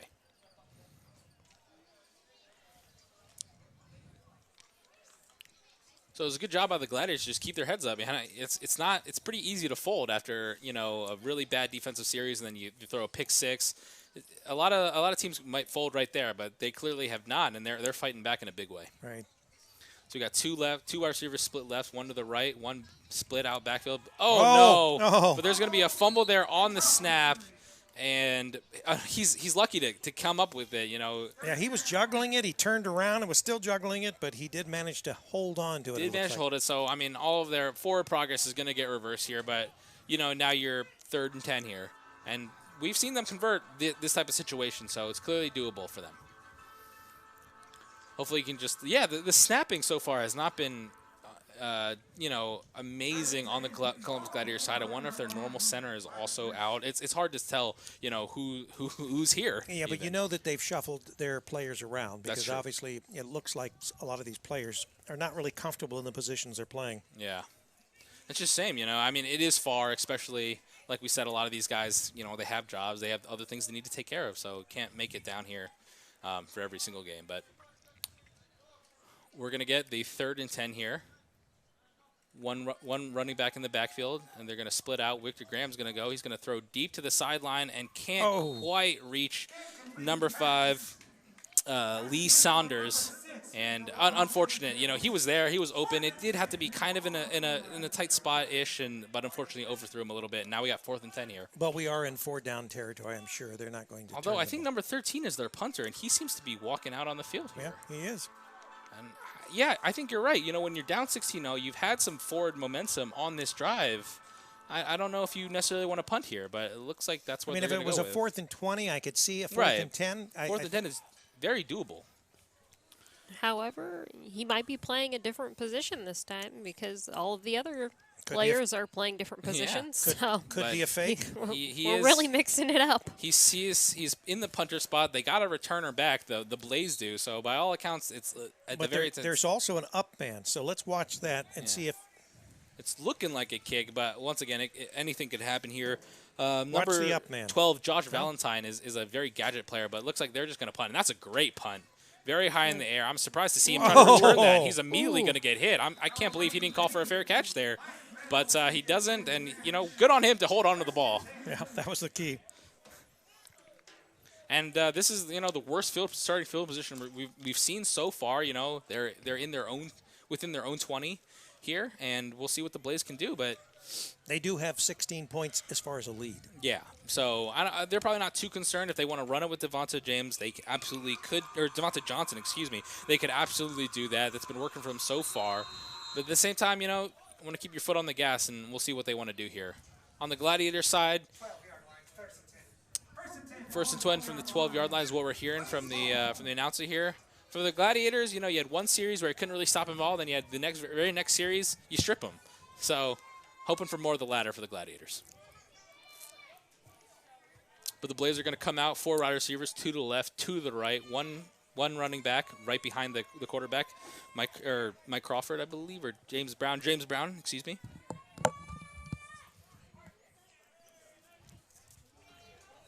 We're snapping, we're going to run it up. Although, actually, the quarterback's going to keep it. That was a very interesting handoff. Yeah, it was a fake handoff. Yeah. And some of the Gladiators did bite on it because obviously they tackled the player that it was fake to, but not much of a pickup there. Maybe, 3 yards, yeah, 2 yards? Three or so yards. Slow but steady wins the race. Yeah, we'll see. I mean, that's what they say, and especially when you got the lead, right? There's no need to necessarily push the ball And up you don't have to take so any quick. real chances on anything. Absolutely. Everything that you can do is metered, I guess you could technically, the one time they did stop them was, you know, on a passing play. So, you know, maybe you want to keep it on the ground. You get 3 yards in 4 tries. That's the first down. So 3 split wide. They're going to roll out. They're going to actually go. They're going to try to throw this one, and it's going to be complete. That's a great job to hold on to the ball once again. Although he's feeling a little shaken up. That is. I've been taking some serious hits out there today. That is number 15, Eric Morton. I believe he scored the. I think he's 2-point coming conversion. off. Oh, he's actually hobbled, and he's kind of limping off here. He's doing it under his own power though, so hopefully it's nothing big, and he's keeping his helmet on, motioning. So I think he's probably all right, but just a little shaken up, a little winded, and needs to. I know I would be. Yeah, absolutely, that was a big hit, and once again, good on him to hold on to the ball. But now you got 3rd and 2, so very manageable situation here. Another good throw by the quarterback, James Brown, and he's doing a great job so far. But we got 3 to the right, 1 to the left, and running back there. It's a big guy, and they're going to try to just run this thing up the middle. And I don't think he made it from the look. We're at a bit of an angle, it's hard to tell, but I don't think he made it. No, I don't think so. Yeah, they tried to, maybe get the fullback of the ball there, and to be honest, though, the fullback kind of danced around a little more than maybe a man of his size should be trying. I think they just wanted to go straight forward, huh? Exactly, and fall forward, if nothing else. But they are now 4th in inches, 4th and 1 maybe, and or actually, never mind. They called the first down. Yeah. He made it. Yeah. So you know what? Shut me up. I was saying maybe he's danced around too much, but he did what he had to do, and he got the first down. So fresh set of downs to this Southern Ohio Blaze.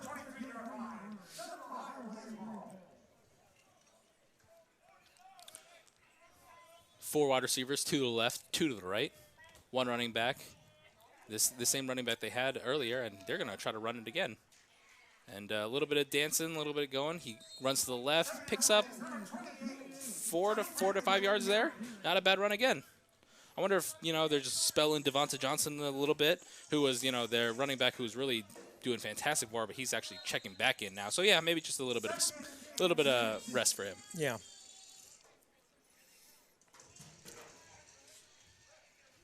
I don't know what the temperature is, but obviously when you get into situations like this, you got to stay hydrated because you're going to cramp. There's not an extreme amount of humidity, although we are in the press box and we've got a nice breeze. So the Weather Channel app says that it's 77, but it feels like 75. I mean, that's pretty nice weather, to be honest. When you're in the 70s with a nice little breeze here, they're going to do a double fake of the handoff, but unfortunately the Columbus Gladiators are not going to fall for it at all. They're going to swallow him up, and he's going to lose yardage there. So we got another 3rd and long play. Have not timeout. Oh, and we're going to have a timeout here. So the Gladiators are going to take a timeout here. We're not sure how much. And a quick word from our sponsors. All right. Right on, boy. Have a good one. Bye.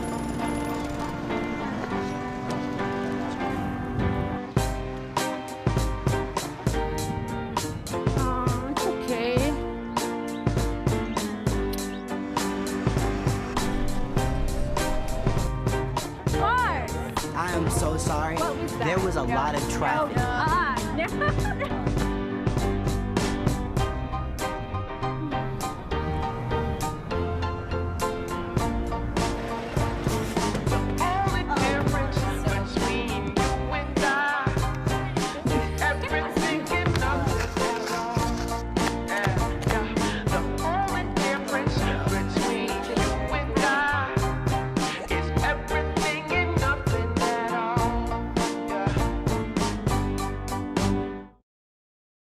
The game is back, and so are we. And we got a 3rd and 8 situation here. 2 running backs down there with the quarterback, James Brown, on the Blaze. And they're going to go to pass. It's going to be a screen, but it's tipped. So a ton of pressure by the Columbus Gladiators, and they're going to get a hand on the ball. And now it's going to be 4th and long. And we haven't seen a punt from the Southern Ohio Blaze, but, I mean, given the situation, the down, where they are, you got to punt this, right? Yeah, I don't think you're going to risk giving any more momentum to the Gladiators. So you have to punt this away and hope for some good field position to be able to defend. They've definitely been the better team in the second quarter, although it has not led to points. So if you're the Southern Ohio Blaze, I think you're pretty okay with that. The Columbus Gladiators, though, they don't really have anybody who looks like they're going to be doing any sort of punt returning. There's no one back. Yeah, no one back, and I don't know if there's been any personnel changes I mean, on the Blaze. unlike our other 2 play-by-play, did not play football in high school. You didn't? I was a cheerleader in high school and in college. I didn't play any football myself. They're the punt is not my favorite play. Well, they're not going. Well, it's not exciting, but it is tactically good. But they are going to go. Although it looks like they just reset the downs back to third down. So is there confusion about the down? Confucius say. Looks like we're back to 3rd and 8, which I thought we just had, but it looks like we're going to run that one back. Bit of a redo. Unfortunately, you know, for the audience, we don't have a good grasp of how much time is left, and that could obviously with the half that could factor into a lot of strategy about what each team wants to do. But it looks like now we're switching it back to 4th down, so. You know, we're going back and forth. A lot of mixed signals here, I think. Yeah, it would be nice if we just knew what down it was, right? So yeah. It's 4th down, and I would imagine we've just got either a couple minutes or maybe even less than that to play in this first half. And it looks like somebody from Columbus Gladiators now is going back to be a returner.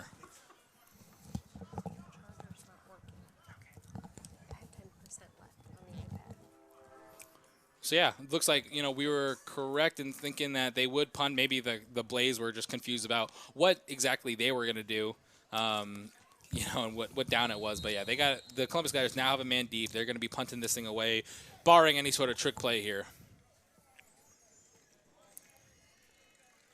And here goes, punts off. And they had a really good chance to block that, but didn't fully commit to it. Ball's rolling now, and he's just going to let it go. Smart play there. Stay away from it. That's what you want to do. No, don't touch the ball. You know, you hear them call fire or whatever they're going to call to say, hey, we're not touching this thing. And, you know, not a bad punt. But, yeah, man, they really had a chance to block that. And, you know, you almost wish he went for it a little bit harder than he did because he was there. Could have made a big difference in the momentum. And, of course, once again, we have no idea how much time we've got in this first half. Could be 5 minutes, could be 2. Which is a real shame because, you know, coming to the half, it makes a huge difference about what the time is and what kind of plays you can call, what kind of strategy you're going to go for. Right. How aggressive you're going to be. Or absolutely. I would think that more than likely, probably the officials on the field are telling the quarterback how much time is remaining. So they're probably letting them know, you know, just how much time is after each play.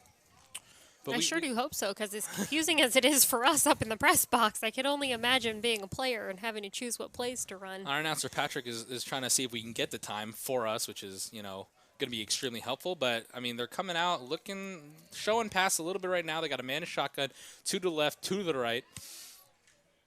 Victor Graham in the backfield, and we'll see exactly what he's going to do. They're going to pass, looking deep, but he's going to get taken down and sacked. And, yeah, he's trying to go deep. I don't know, maybe they just don't feel comfortable with the timing that short routes require, but almost every single time they pass, they're trying to go deep with the ball.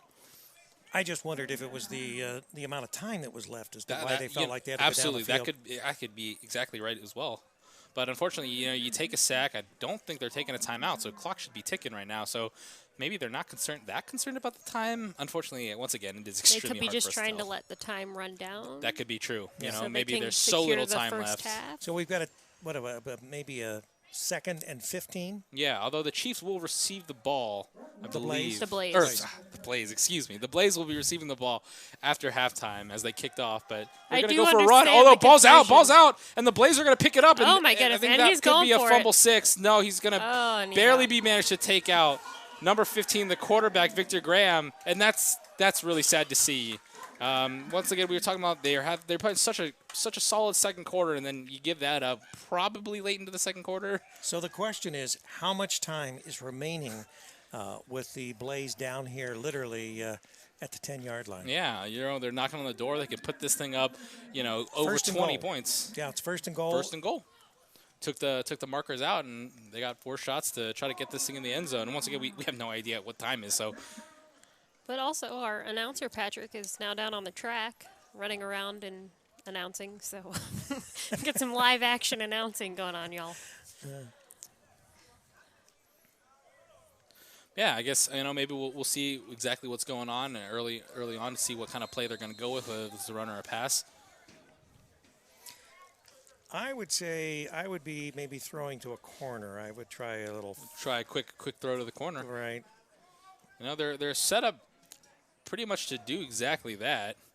They got three wide to the left, 1 to the right, and number 6 on that, I believe that is Tyreek Brooks, has quite a bit of height over the cornerback that's defending him. So a play to the corner to him would be it'd be a good idea for sure. And they're looking for, although they're going to throw a screen and almost get that one picked off, and they're going to take him down for a loss. So it looks like they're not too concerned with time, so maybe there's still a decent amount of time left on the clock. Unfortunately, we have no idea. But yeah, they throw a screen. They're not calling a timeout immediately. 40 seconds. Never mind, 40 seconds. So announcer Patrick's back. And there's 40 seconds left, so excuse me from what I just said, but.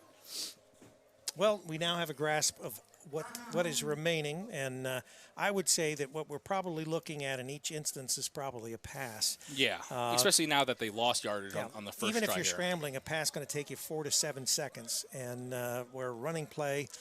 Now, once again, they still have their full timeouts, though. They haven't called any, right? Yeah, they've got 2 timeouts. Well, the Blaze have no timeouts left. I thought only the Gladiators have called 2 timeouts. I could be wrong, though, well, for sure. We've got guest with 2 and home team with none.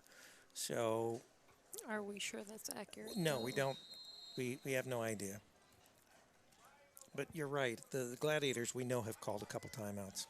So we're going to be lining up here. I mean, if they have timeouts, you could still go for runs here, but we don't know, unfortunately, if there are timeouts left. Having a bit of trouble with the scoreboard, but they're going to throw. They're going to go over the middle, and wow, fits that in perfectly.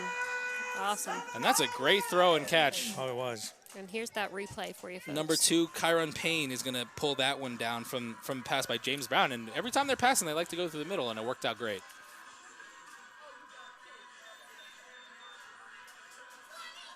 Yeah, nice pass. And now the Bulldogs are up.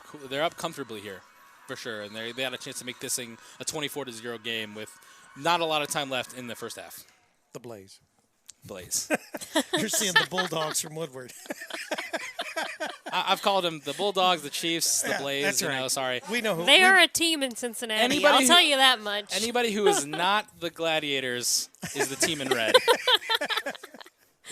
At least we're not at Dublin Jerome this time. Yeah. All right, so they're going for 2. Were they the Celtics or the Celtics? Celtics. Yeah, and we're going to have a bit of an option run, and this one is not going to go anywhere. And good job by the Gladiators. Get a little bit of stop, and hopefully, what do you think they're going to try here with 35 or so seconds left in this first half? I would not try anything that could anything? result in a pick. Or a run back or anything like that. I think the best thing to do. Keep it mild. I would kick. If I'm the Blaze, I'm going to kick maybe and keep something on the ground. I'm not even going to kick it in the air. Bit of a pooch kick. That's right. I'm gonna kick it. More or less on the ground, and then make sure that we smother whoever ends up with the ball. Can we just say that's a really cute name, a pooch kick? A pooch kick. Yeah.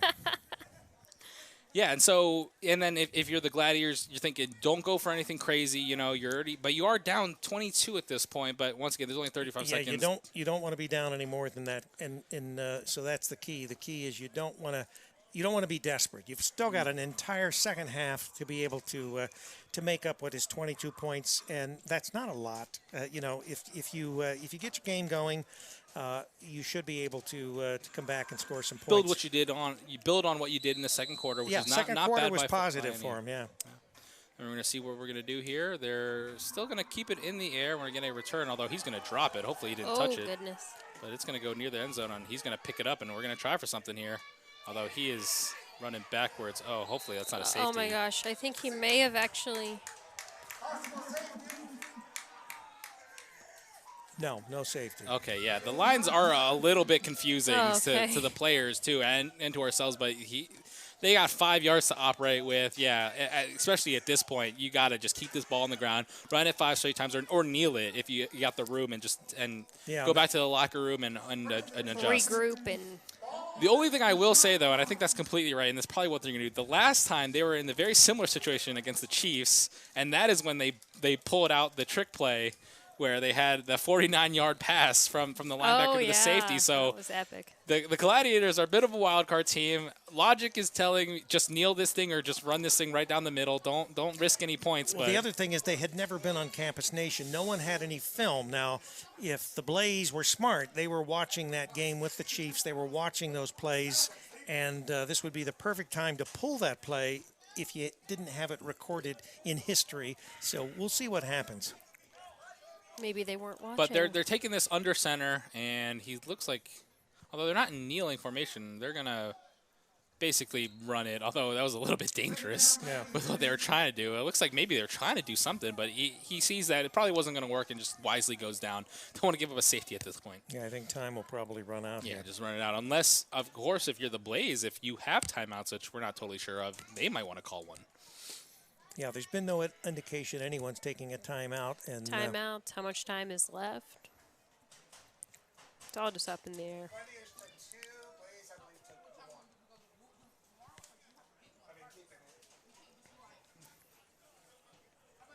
So it looks like the Blaze, according to our announcer here, they do have a timeout to use if they want to. But I think now they're just calling the half. No one's going to use it, and they're just going to go back. And the Gladiators have some stuff to work on for sure.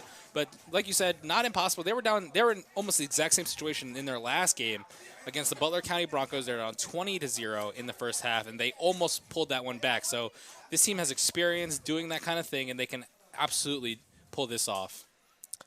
And a word from our sponsors. We could tell a humble origin story and discover conveniently placed sacks of coffee. We could show a selection of models holding cups up to their faces. We could use slower shots of Arabica beans. We could see a trendy artisan taking coffee way too seriously. We could use an abstract dance routine to romance our milk.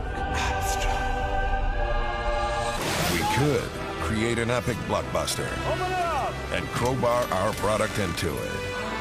We could do all that. But we don't. What we do is use freshly ground Arabica beans and organic milk. McCafe. Great tasting coffee. Simple.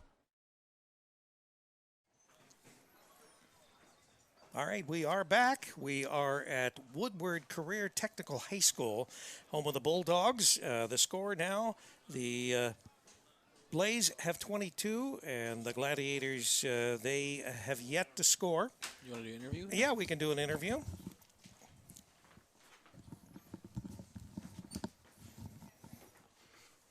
Hi there. And who do we have here? James Brown. James Brown, okay. And what position do you play for the Blaze? I play quarterback. You're the quarterback for the Blaze. Have you made a few of these touchdowns that we've seen? Completions, yes, sir. So we know that, and we had discussed this on our broadcast, that both the teams that were coming in here today, both your team and the Gladiators, had sort of struggled offensively in the last few games. You've lost 2 games straight. They've lost 2 games straight. Right now, it looks like that maybe you're starting to get out of your funk and that you're getting your offense churning now. You've had some defense, made some plays, one for a pick and a run back for a TD. So you're getting some support from your supporting cast. And, as far as your assessment of the game so far, how do you think things have been going? I think things have been going pretty great. We've been attacking the run and the pass game, and we've been doing excellent catching the ball. So as long as our defense turning up, offense is as well.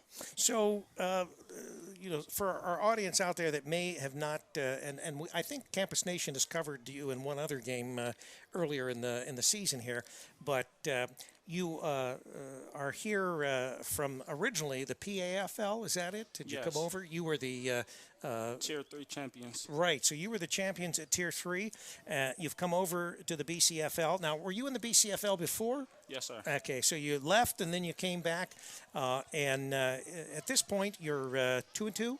Yes. 2-2, and this obviously would be a big win for you if you could continue to do what you're doing right now, 22-0 at the half. I think that, we don't want you to give away anything because, you never know. The Gladiators fans may be dialing it in and sending a text message to the team or whatever. But in the second half, are we going to expect to see more of what we've got? And the thing that I'm seeing here, which is probably, the good thing, is there's balance. You've got offense, you've got defense, you made the plays. You had a few very beautiful passes, so is that what you plan on doing, you think, in the second half as well? Yes, sir. Give us a little bit of background on where'd you go to high school? I went to high school at Aiken High School. So Cincinnati, Aiken? Yes, in College Hill. Mm-hmm. I played there for 3 years and graduated. Didn't go to college, so I just went straight to semi-pro. But you do have college eligibility then, right? Yes. So at some point, it's always possible if maybe a Hocking college, a junior college, or someone else wanted to take a look at your film and wanted to offer you some playing time, you could always go that route. I know a lot of people don't understand semi-pro in the sense that a lot of them, they think, well, these guys are getting paid or they're making some money or whatever. But actually, your eligibility is still complete intact because since this is, even though it's semi-pro, we call it professional.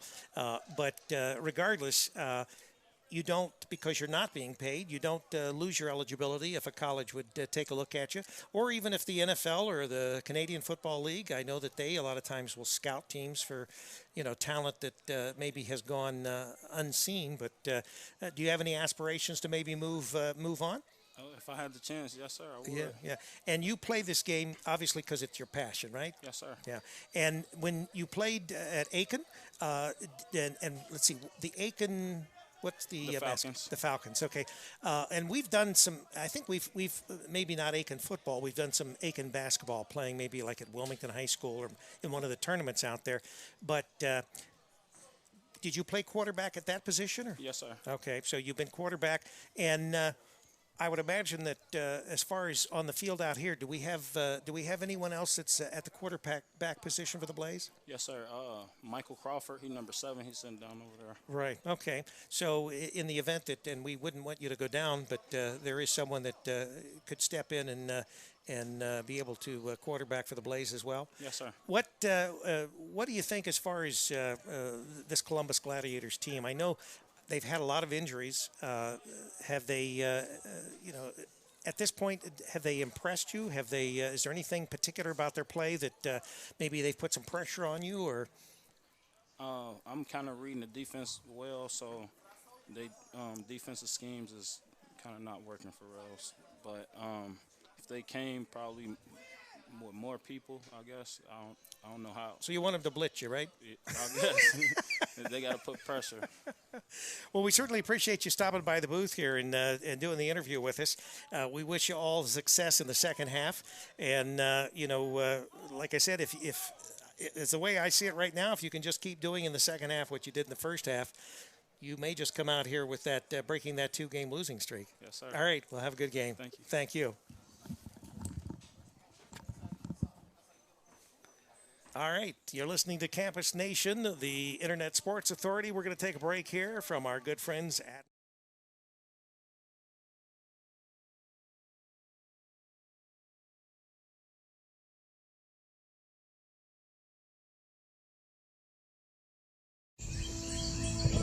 We could tell a humble origin story and discover conveniently placed sacks of coffee. We could show a selection of models holding cups up to their faces. We could use slower shots of Arabica beans. We could see a trendy artisan taking coffee way too seriously. We could use an abstract dance routine to romance our milk. We could create an epic blockbuster and crowbar our product into it. We could do all that. But we don't. What we do is use freshly ground Arabica beans and organic milk. McCafe. Great tasting coffee. Simple. And we're back. All right, we are back, and since we just played that commercial, the McDonald's commercial, let me give you a little bit of information about our sponsor, the Eisen Family McDonald's. They've been family-owned and operated since 1994. Whether you're looking for a part-time job or you're looking to start a career, the Eisen family is hiring. The Eisen Family McDonald's not only work around your schedule, they offer world-class training, high school competition or completion courses, college tuition, gym membership, paid time off, and more. You want to look them up on Facebook at Eisen Fam or apply online at eisenfamilymcd.com. We want to thank Eisen Family McDonald's for sponsoring BCFL and Campus Nation sports. Well, Patrick, I don't know if you heard much of the Blazes quarterback's assessment of the first half, but we did see him produce some fairly smooth passes there and a couple touchdowns that resulted. So he seemed to think that right now the Gladiators are not really hard to figure out as far as him being able to read, what they're trying to do, the schemes they're trying to throw at him. And I guess that would attest to the 22-0 score right now. But the second half's a different situation altogether. We start sort of again, and the Gladiators can certainly jump back into this if they could just drive down the field and produce some scoring plays. Now, as I recall, Gladiators, did they receive or did they kick off at the beginning of the game? I believe the Gladiators received, so it will be the Blaze who start with the ball. And, I mean, you got to be – he's definitely right. They're mostly going through the middle when they're passing, and it's pretty much working every time. After they did throw an early interception, I believe, but besides that, or had an early fumble loss, and besides that, he's been playing quite well. Having really no trouble moving the ball, whether on the ground or in the air. But I mean, a lot of different things, like you said, could be a completely different game with the adjustments. But I do want to ask you, Rick, who do you think the MVPs have been so far, on either team? Well, I mean, obviously, I would think that right now you probably look at, particularly because of the quarterback's play in the first half, as far as our interviewee at halftime would probably stick out in my mind as far as I think we were saying was offense is clicking right now. Mm-hmm. It looks like for the Blaze, and they've got sort of a nice balance right now. They've got their offense clicking. They've got their defense working. So ultimately, if you look at it, if we have that same kind of result in the second half, then this would have to go down for a win for the Blaze. If the Columbus Gladiators, on the other hand, can maybe start to do what they did in that second half, then what it's going to come down to is, can they stop the Blaze's offense? Can they turn the momentum back to them? And can they put points on the board, which they've been unavailable, or it's been unavailable to them here in the first half? Yeah, like you said, I mean, James Brown is playing really well. I guess he said, not too hard to figure out. I wonder if the Columbus Gladiators are going to try to throw some wrinkles into the coverage that they're doing. Maybe try to throw some traps in there. He likes to go through the middle, and that's a high traffic area. Maybe drop some people into zone. See if you can come up with a pick here, but. Yeah, James Brown has been playing way better than expected, I think, coming into this game. Yeah, and we've got about just under 3 minutes remaining in the halftime, and I think we're going to be able to keep the clock up to date in the second half. So we'll be able to. We're going to hear a quick word from Zoom. All right, let's go to Zoom. Way too much money for your game video? Zoom has all the tools you need to analyze and exchange game video like the pros. We've been working with officials for years now, and due to our successful growth, I'd like to announce our new video analysis program for elite level football coaches. Hi, I'm Andy with Zoom, and while other companies have been raising prices, we've been creating a better solution for less money. Our elite video analysis tools are priced far below our competition's, ranging from $500 to $600 per team, depending on the size of your league, all the way down to $400 for coaches-only access. But just because the price is low doesn't mean you lose all of the great features that you've come to expect. You can draw on the screen, tag, clip plays, add voiceovers, and you can even create training and quizzing modules, all while tracking who is and who is not watching. Remember, at Zoom, we don't prepare you for the competition, we make you the competition.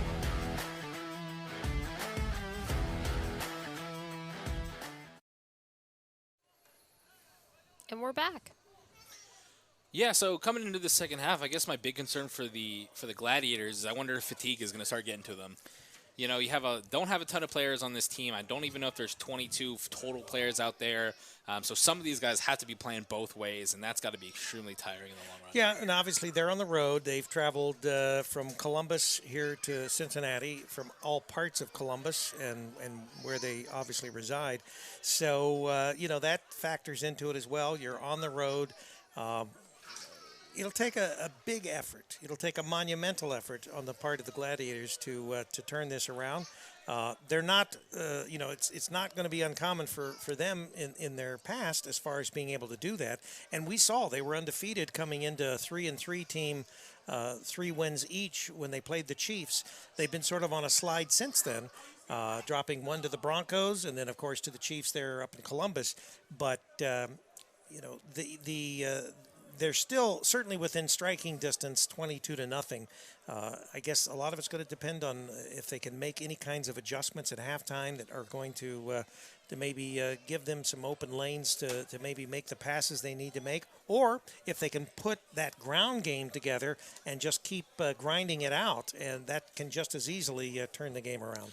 Absolutely. I wonder if they're going to try to focus the ball into James Benvenuti's hands, who is really kind of the big, you know, offensive standout on the offense for the Columbus Gladiators. But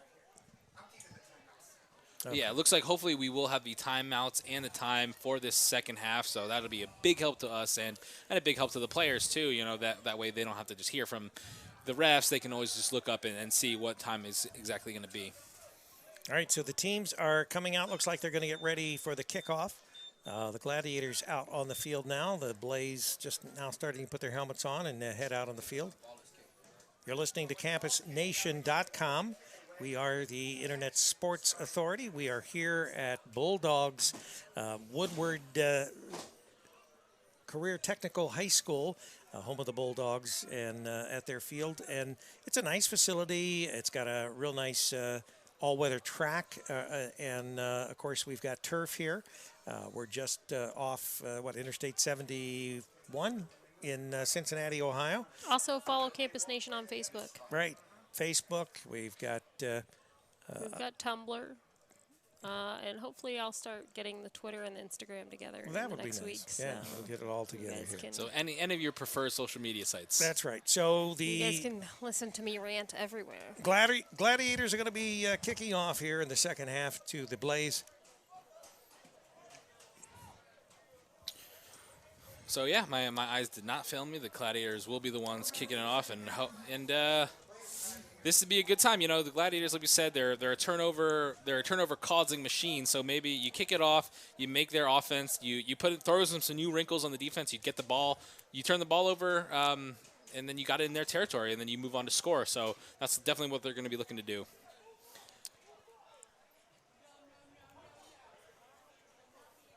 But yeah, everyone's getting set here. Number 13, the normal kicker for the Gladiators, Joey Reinhardt, is going to going to boot this ball deep, as deep as he can.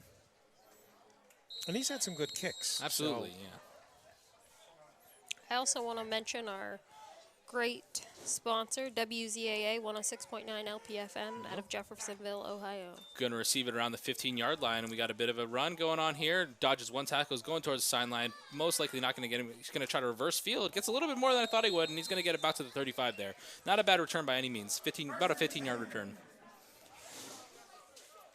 for number 23, Mike Bell Sr. So we'll see what the Gladiators defense can put in.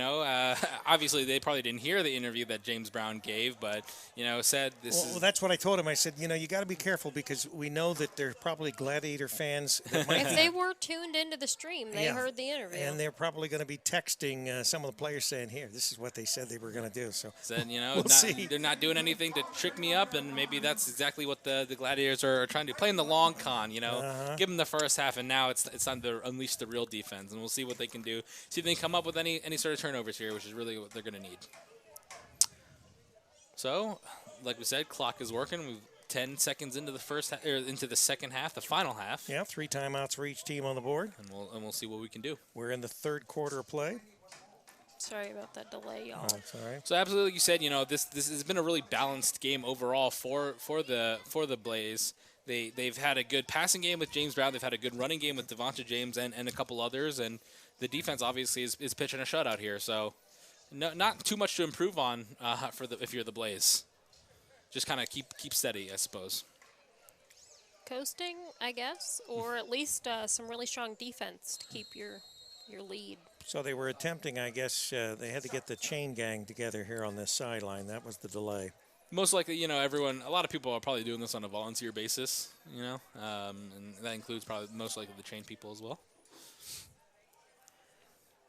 But yeah, got a bit of a stronger, a lot of personnel on the line here, 2 running backs, but they're actually going to drop back to throw. They're going to go down the middle, and it's going to get batted down. And the first offensive play of the second half is going to be an incomplete. Yeah, they definitely had a lot of guys focus in that middle area. I think they know that's where James Brown likes to go. Hasn't shown too much confidence throwing towards the sideline as of yet. All right, so we've got a 2nd down and 10, although the chain gang still got to wake up there and put it on 2nd. And pretty much coming out in the same formation they did. You got two running backs, one directly behind, one split out to the right, and then 2 wide receivers, one on the left, one on the right here. Last time they threw out of this, but now they're going to run. Devonta James, though, is swallowed up immediately in the backfield. Oh goodness. Gets it away, but then throughout his struggling, loses the ball. And by the looks of it, I think James Brown is going to manage to jump on that thing, but that is a big loss. That is a lot of yards lost there. Yeah, that was a heads-up play by Brown. At least he was aware of the fact that ball squirted out, and he pounced on it. It's almost a little bit too much you're trying to do if you're Devonta James, right? He's pretty much got 3 guys on him. He's still struggling so hard. Maybe just go down and that's where we see so many of these mistakes and the balls turned over is where you're trying to do too much. When obviously sometimes the best thing to do is just go ahead and take the loss. So now we are 3rd and very far, about 3rd and 16 here, the official word, on the 29-yard line. And we're going to go to a pass, which makes a lot of sense. He's going to roll to the left, but he is about to get sacked here, and he's going to go down and fortunately hold on to the ball. So this is the Gladiators that you're hoping to see if you're a Gladiators fan. I wonder if they practice parkour because they land on their feet every time. It's like, how do you do these ninja moves? Definitely try to protect yourself, right? You don't want to land on your feet in any weird way. That's how a lot of ACLs get torn, unfortunately. So it's going to be 4th down. Are they going to punt this ball, I would imagine? Has to be a punt. I mean, you're 4th and 20, 30, 4th and 22, the official word. So they are a long way away. And the Columbus Gladiators defense came out firing on this one. Almost as though they heard the interview. Yeah. Calling our defenses, I'll show you. So, I mean, short, very incomplete pass, loss on a run, loss on a pass, get a sack. And can't ask for much more than that if you're the defense. So, great, quick 3 and out if you're really good 3 and out if you're the Gladiators. And here we go. Here comes the punt. Not too contested, but it's end over end. It's going to go deep, and he's going to unfortunately drop it again. He touched it. And I'm not sure he's going to be able to pick it up, and he's got a bit of room to run. He's got the sideline, actually, and he's got some speed on him. And he's got a block. Oh, and he's going. And unfortunately, that might be a block in the back, but he's most likely going to take this thing into the end zone. Oh, he's dropped it, though. The ball. And he might lose it here. The ball is scrambling, and this is a crazy play. Unfortunately, a lot of that might not matter considering there was a flag thrown down at the 50, but that was an incredible return. And there's a replay of all of that. by number 3. We're calling all of that. Number 3, James Fields. He drops the ball, picks it up, has the sideline, goes all the way back through, had a lane to run. Unfortunately, runs into his own guy, drops the ball, and then eventually the Columbus Gladiators do manage to pick it up, but we do have to see what the penalty was as well.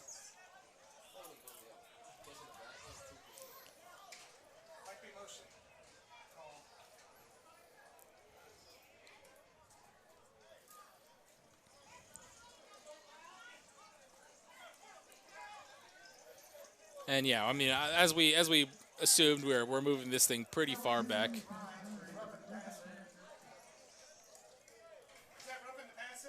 It can't be roughing the passer. No, if it was roughing the passer, it'd be a first down.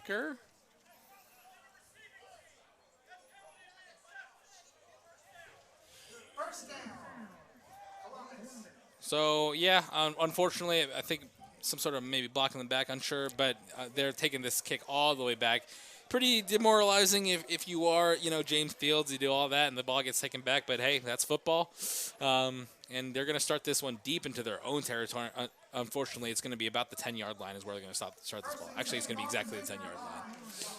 So you have a really good defensive possession. You had a really good kick return, although it was called back. You got some momentum on your side. This is where the Columbus Gladiators really need to turn it on the offensive end. So, the first half by quarterback Victor Graham was not the best, but he showed a lot of improved play in that second quarter, and so we'll see what he can do here.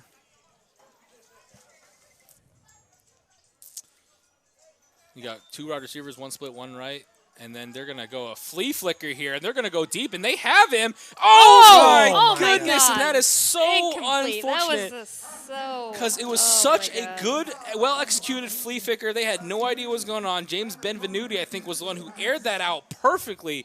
Dropped right into Bradley Booker's hands, and that was the recipient of the 49-yard play they had against the Chiefs, and unfortunately couldn't pull this one down.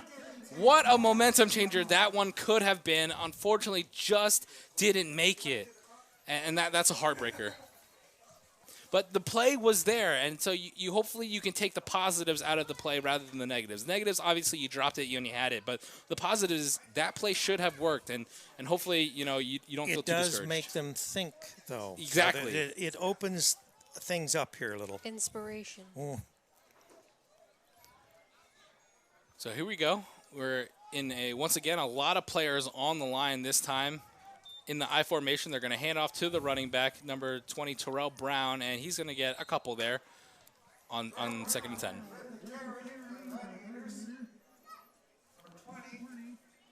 And they're going to give it, about 6 yards there. So, sometimes the angle is a bit hard to tell, but that was a quality run. So 3rd and 4. Yeah, you got 3rd and 4 here, and offense is moving. And hopefully you can get a first down, you keep the chains moving, and you get some momentum going on here. Just under 12 minutes to play in the 3rd quarter.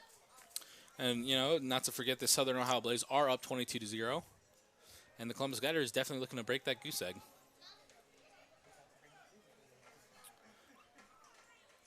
Got a offset eye once again, and looks like they're going to try to keep this on the ground again. A bit of a spin move going right into traffic, and he's not going to get much there, unfortunately. But got a man down too for the Blaze. Move it a little bit, and unfortunately another injury for the Blaze, and hopefully he'll be. It looks like he's getting up okay, and he looks fine. He's walking. Maybe just got a little bit shaken up on the play, but he looks good. Number 9, Tim Daniels. So now you got 4th and inches, and here's the question. The punter does not look like he's out on the field, so it looks like they're going to go for this. You'd have to go for it. I just, obviously. With the time and. Yeah. Yeah, you're down 22-0. I mean, you have 11 minutes left in the third quarter, but once again, that's a big deficit to be down. You got a little bit of momentum going. Now for Fourth the Blaze, and inches, if right? you can stop them here, that'll be huge. But it looks like they're going to quarterback sneak, and they're going to get that pretty easily. Right. Looks like the Blaze weren't completely set, and maybe they started a little bit faster than they had expected, and didn't have a ton of people on the line to try to stuff that out, and he gets it pretty easily there. And that's Victor Graham with the quarterback keep right at the middle. And you got the chains moving, and this is what you want to see if you're the Gladiators. If you want to have any chance to come back in this game, you almost think you have to score on this possession.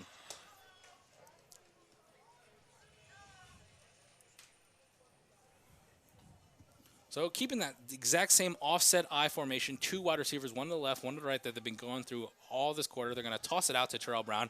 He's got an edge, and he's going to take it, and he's going to get a decent amount of yards before he's pushed out of bounds. At least 4 or 5 yards. Yeah, and you know what? Even though you're down 20-0, it's not like you have no time, right? You still have 25 minutes of play time. Obviously, you're not going to be on offense that whole time, but you still have a lot of time, and you can't let yourself get one-dimensional. So it looks like it was a pickup of 4, so 4 it's yards. 2nd and 6. But it looks like they definitely want to try to keep the ball on the ground to start off this for second half, this final half, and maybe setting up for some play action later on.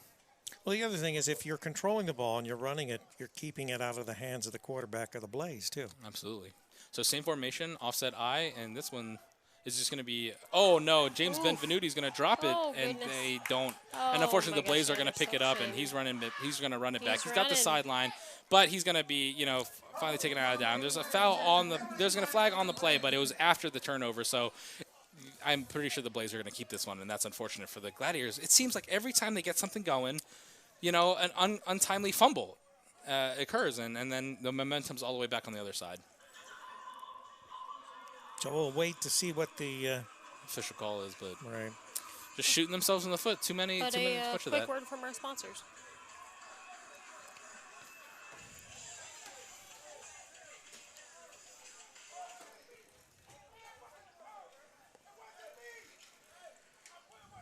I'm just kidding. We're just going to stay live.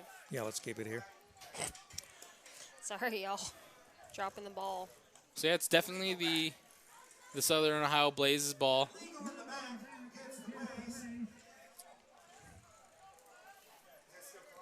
So the ball is on the 40-yard line of the Gladiators. So yeah, it looks like a lot of the return will be nullified, but because on the interception return there was a block in the back. But the Blaze will keep the ball here, and they're gonna have a really good field position to try to extend this thing and maybe put this thing to bed. So 4 wide receivers, 2 to the left, 2 to the right, 1 running back. James Brown to take the snap. And a bit of movement here, so maybe got a free play. They're going to flip it out to Devonta Johnson, and he's going to try to run. He's just shifting out there. Wow, what a run by him. Just so many steps, he's going to get a huge 15-yard gain, and just incredible chopping by him. I hope he's wearing a Fitbit because he got some serious steps in there. Absolutely. That was just incredible. Just keeping the feet active, just so many jukes left and right. Maybe not the best tackling by the Columbus Gladiators, but that was incredibly shifty running by Devonta Johnson. So it looks like the ball is on the 25-yard line. First down. We're getting close, knocking on the door to the red zone again. And, yeah, if they score this one, it's going to be near impossible for a Columbus Gladiators comeback. Same formation they just went with here. 4 wide receivers, 2 left, 2 to the right. Devonta Johnson's going to line up to the right of the quarterback here. And they are just going to hand it off. They're going to go to the middle. A couple shifty steps there. Didn't maybe take the hole that was available to him, but still going to get some yardage there. Looks like I pick up a 2. So bring up a 2nd and 8. And once again, if you're the Blaze, you can kind of just take it slow and steady. Just keep pounding the ball. Well, right now, time is on your side. Yeah, and absolutely. You do want to run some time off the clock. You don't want to have to do anything that is necessary that would maybe turn the ball back to the Gladiators. So especially for Devonta Johnson, I think the most important thing is keeping the ball protected, right? Don't have it kind of flying out near your side. Don't fumble the ball, and you got a good chance at this thing. Now we got trips to the right, one receiver to the left. Devonta Johnson on the left side of James Brown, the quarterback. He's going to take the snap, and they're going to fake a throw, and they're going to go right down the middle. And that was a dangerous throw here. You know, tried another slant. They love that slant play towards the middle, and that one was thrown a little bit behind the wide receiver. And that one could have been picked off.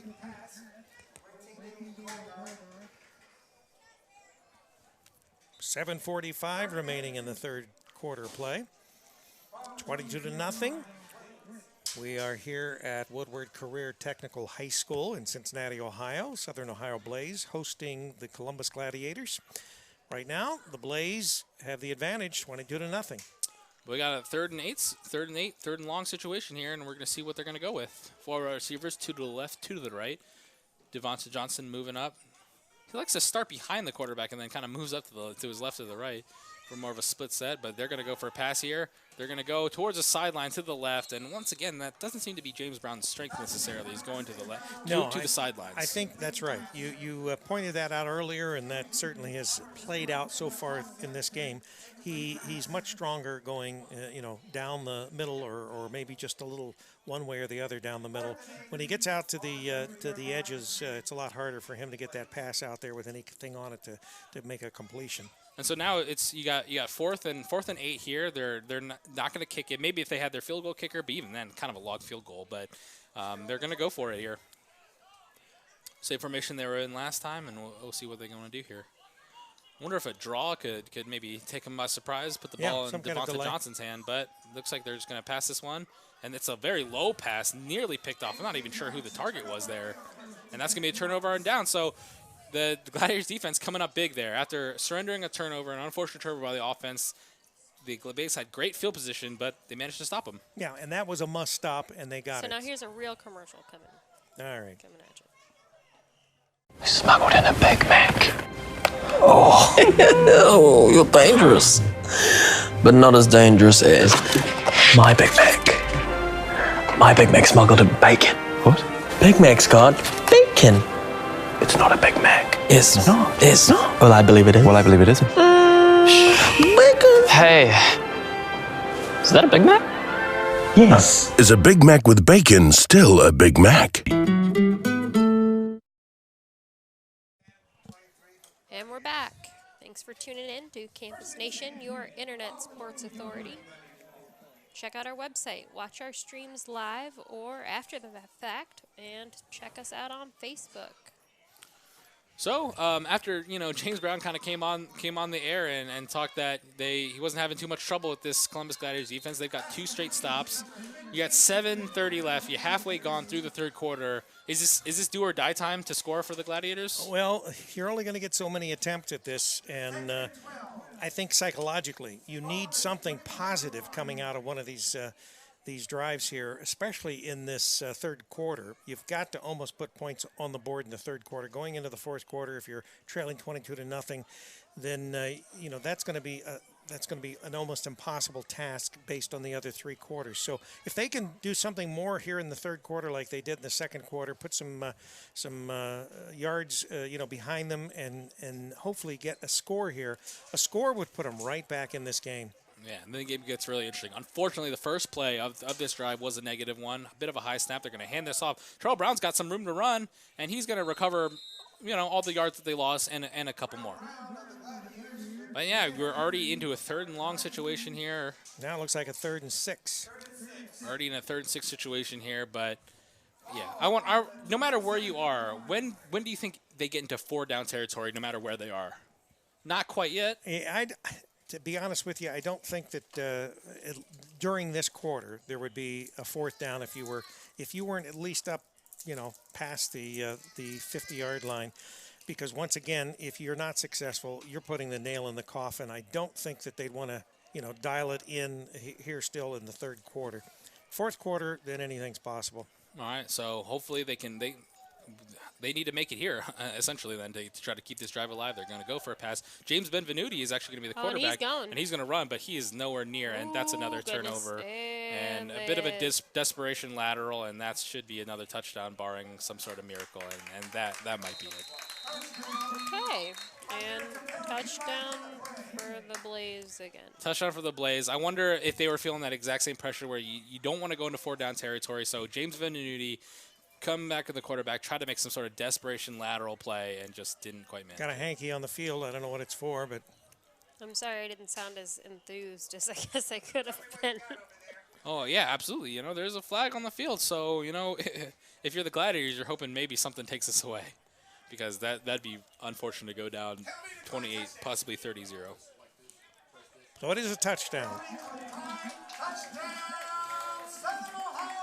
So now you're down 28-30 pending the extra point, the 2-point try. And there's only, 5 minutes left in this third quarter.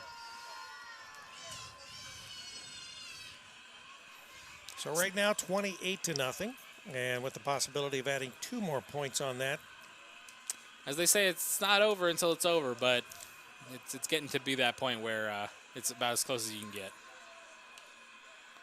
Just an unfortunate showing for the Columbus Gladiators. It just seems like, in my opinion, they've had moments where they looked pretty good, right? But then it's just always something happens where they're fumbling the ball, they're giving it away, doing something a little bit silly, and then it just collapses all around them. It's certainly not the team that we saw 2 weeks ago when they played the Chiefs. Yeah, completely but they're different definitely team. missing a lot of their teams, Right. so it could be just a lack Personnel. of cohesion. Yeah. Cohesion, like they don't practice a lot that much together. So I've heard about these semi-pro teams as a whole, since they all have their own regular jobs as well.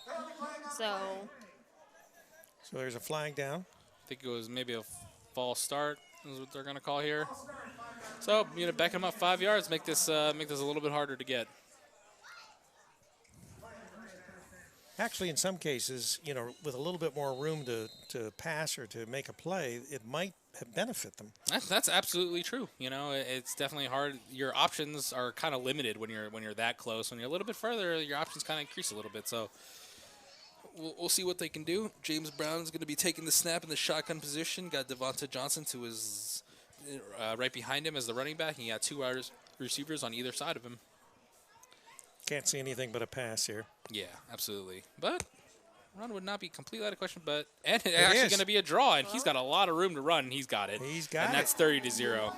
replay coming at you. And that's Devonta Johnson, and we're gonna see the replay here. Just a lot of room. I don't think the Gladiators were expecting that at all, and kind of showed there with a pretty easy run into the end zone for Devonta Johnson. And like you said, exactly right, where the space actually allowed that play to be so effective, right? Right. Like you said, can't see anything but a pass because they're so decently far away, and then you run that draw play and work to perfection. Right. And a quick word from our sponsors. Fries for 316, please. Thank you. David, what's going on? Oh, hey. That's it? Yeah. Everybody, 2 seconds.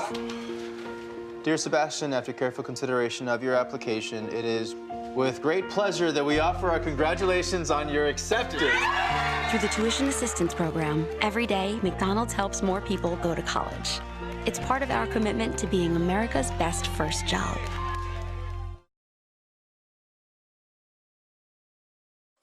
And we are back with what's turning to be something of a blowout in favor of the Southern Ohio Blaze. They're up 30-0, and they're going to be kicking it off to the Columbus Gladiators.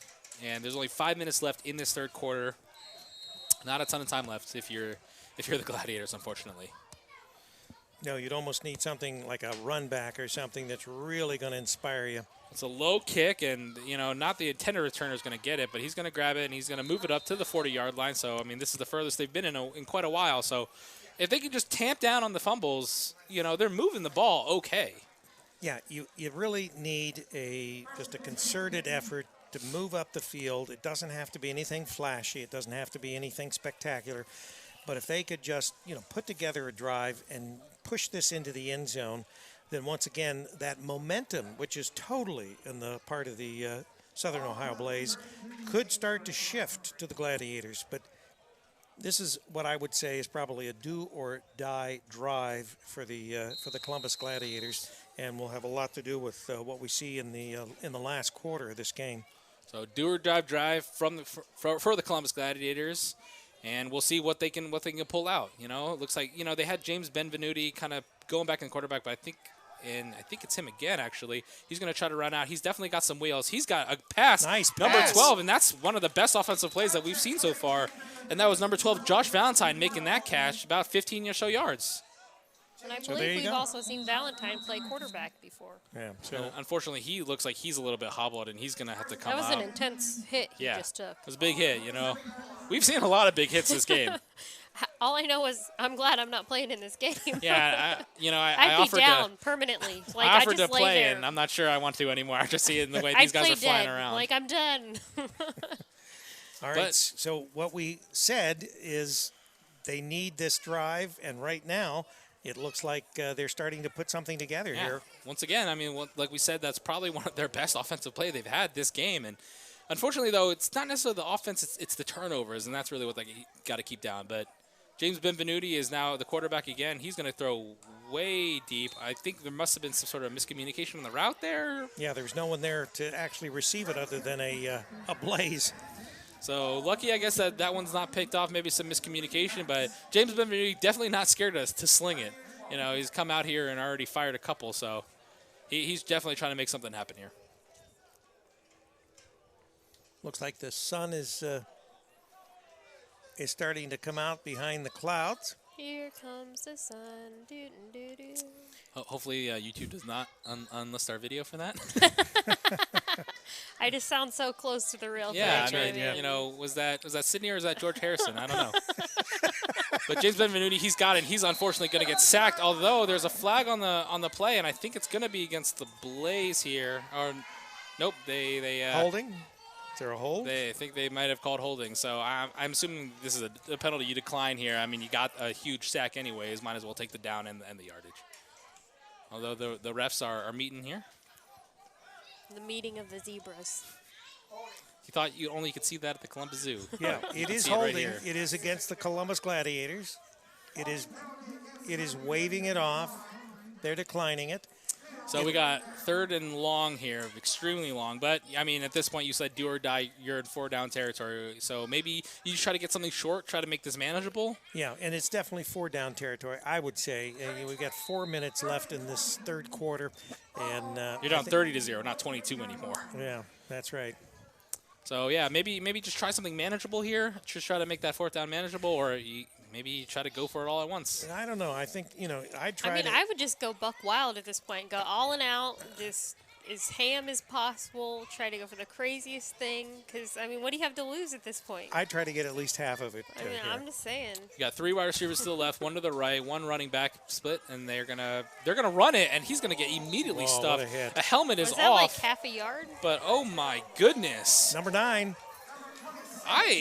I can't believe that they read that so perfectly, where I was thinking pass all the way. They try to run a draw, and it is just immediately blown up with another huge hit.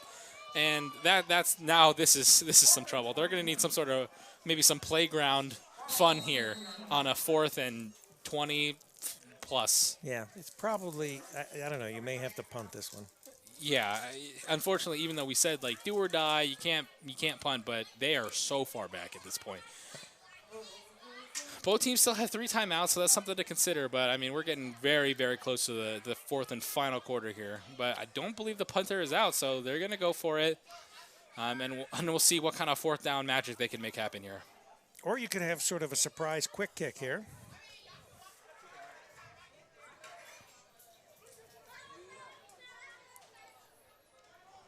This could be the football game. Absolutely. It could be the start of a magnificent comeback or another nail in the coffin. But we're going to roll out. We're going real deep or not. He's going to pull it down. He's going to run. Oh, and he's got some space. Oh, and he's got to dodge one more person. I think he got it, actually. And what a play by James Benvenuti. Wanted to go deep, pulls it down, and then just there's so much room on the field because they had so much to go. He managed to make a couple people miss, and he makes it. That could be a momentum changer there. Absolutely, and even though James Benvenuti has had a couple baffling, that lateral to have them return it for the 30 to put that last touch on the board, he really seems to be the kind of the catalyst behind this offense. I'm wondering why he didn't play quarterback from the beginning. Well, it's always hindsight, right? That's true. But obviously he's got the moves, so he's a scrambler. He seems like he's pretty calm under pressure.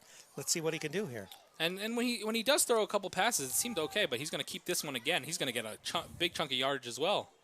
Ooh. Looks like a pickup of at least 5, maybe 4 or 5. You mean a pickup of 5 players? A lot of players on the ground. You know, helmet's coming off again. You know, maybe you need to strap on that chin strap a little bit tighter.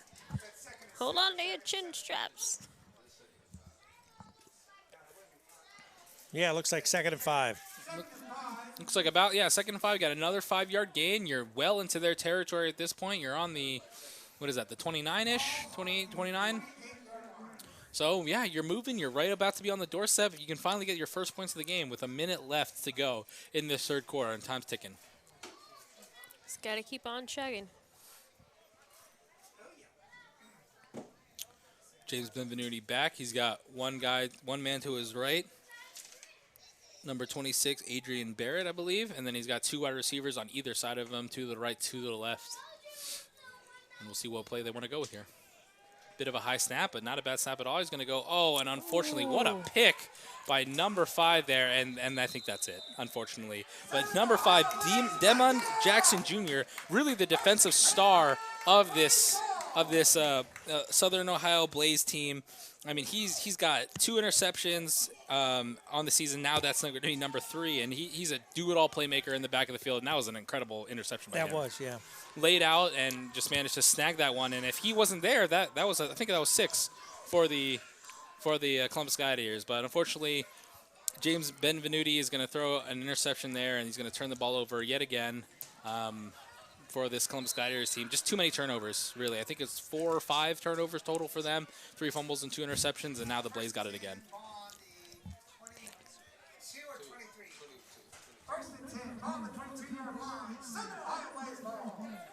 So yeah, we now fresh set of downs for the Southern Ohio Blaze. I mean, they're up 30-0, 36 seconds left to go. I'd be surprised to see them really going for anything crazy here. Nothing crazy. They're going to keep it on the ground or very short passes. Just a run straight up the middle, and I mean, he gets a decent amount of yards there. Just run this timeout. You're really kind of in mop-up duty at this point. 25 seconds remaining in this 3rd quarter play. Just a rough game for the Gladiators. Obviously, a lot of circumstances that they couldn't control, mostly being, you know, half their team unfortunately could not make it. But yeah, I mean, great game by the Blaze, and you gotta hope that this is really a big momentum changer. I mean, they're 2nd in their division. They're gonna most likely move up to 3-2, barring any sort of crazy miracle here. And I mean, you take this into the next game, hopefully, if you're the Blaze, and just continue to get better every game. You end your skid as well, which is always nice. Unfortunately, the Gladiators now, after a 3-0 start, they're most likely going to drop to 3-3, having lost 3 straight. But I don't know I wonder how much you take out of this game if you're the Gladiators. You know you're missing so many players. Yeah, I don't think you can really count it. But completely. A quick commercial. All right. McDonald's new $1, $2, $3 menu. Can I have a they never feed you at those things meal, please? I'm starving. Please be candy. Please be candy. Earrings. Darn it. So you said 5 cheeseburgers and 5 McChicken for $1 each? Yes, exactly. Thanks. I'm back. Okay, what did I miss? Absolutely nothing. Oh, figures. Thanks. Build whatever meal you want with favorites on McDonald's new $1, $2, $3 menu. We're back. And we're back. With Campus Nation, your internet sports authority, with the BCFL Semi-Professional Football League. The Southern Ohio Blaze take on the Columbus Gladiators. Right now the score 30-0, the Blaze over the Glads. So it's been an exciting game, if not necessarily an extremely competitive one. You know, there's been a couple big hits, a couple big plays here and there. You know, a couple turnovers, a lot of scoring by one team, for sure. Right. We got about a 2nd and 8 going on for the Blaze, and yeah, what would you say, you know, as we're coming down here, were the big keys to the game, I suppose, for either team? I think that the Blaze, obviously they've done some offensive plays that have helped them, but their defense still has been what really turned this game around, I think. Yeah, when you have as many turnovers in and you pitch a shutout as you have, can't really argue that. I mean, I think 2 of the touchdowns that they have of these 30 points that they've scored were defensive touchdowns anyways, right? Right. As long as your defense is producing, a touchdown or two a game, you're gonna, in most cases, always win the game. Yeah, absolutely. Can't argue with that. And they're gonna get another first down on the back of another great run, I think, by Devonta Johnson. And it's rough, especially when it's tough to play defense when you're in this type of situation. When you're the Gladiators, you're down 30-0. The game's kind of over. They're still trying to run it down your throat, and it's hard to get to the place you need to be. So 1st and 10, here we go. Let's see what the Blaze have in store for the Gladiators. Gonna just have another run. I mean, this is just standard operating procedure when you're up this much, this late in the game. The Gladiators are going to do a good job, though, and trip them up without getting really anything.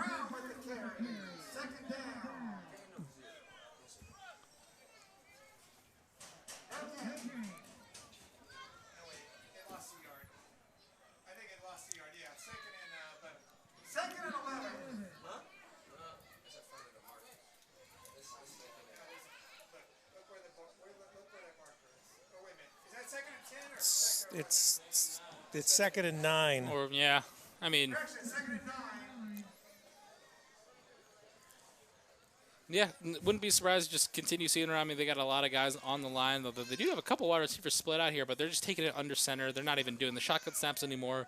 Just gonna play this extremely safe. I think they got Devonta Johnson back out there. Bit of a misdirection on the run, and he's going to get quite a bit of yards. Don't fight too hard, though. Yeah. He's going to drop it, and I think the Blaze are somehow going to come up with this, although actually the Gladiators are signaling that they have it. Well, they're indicating that.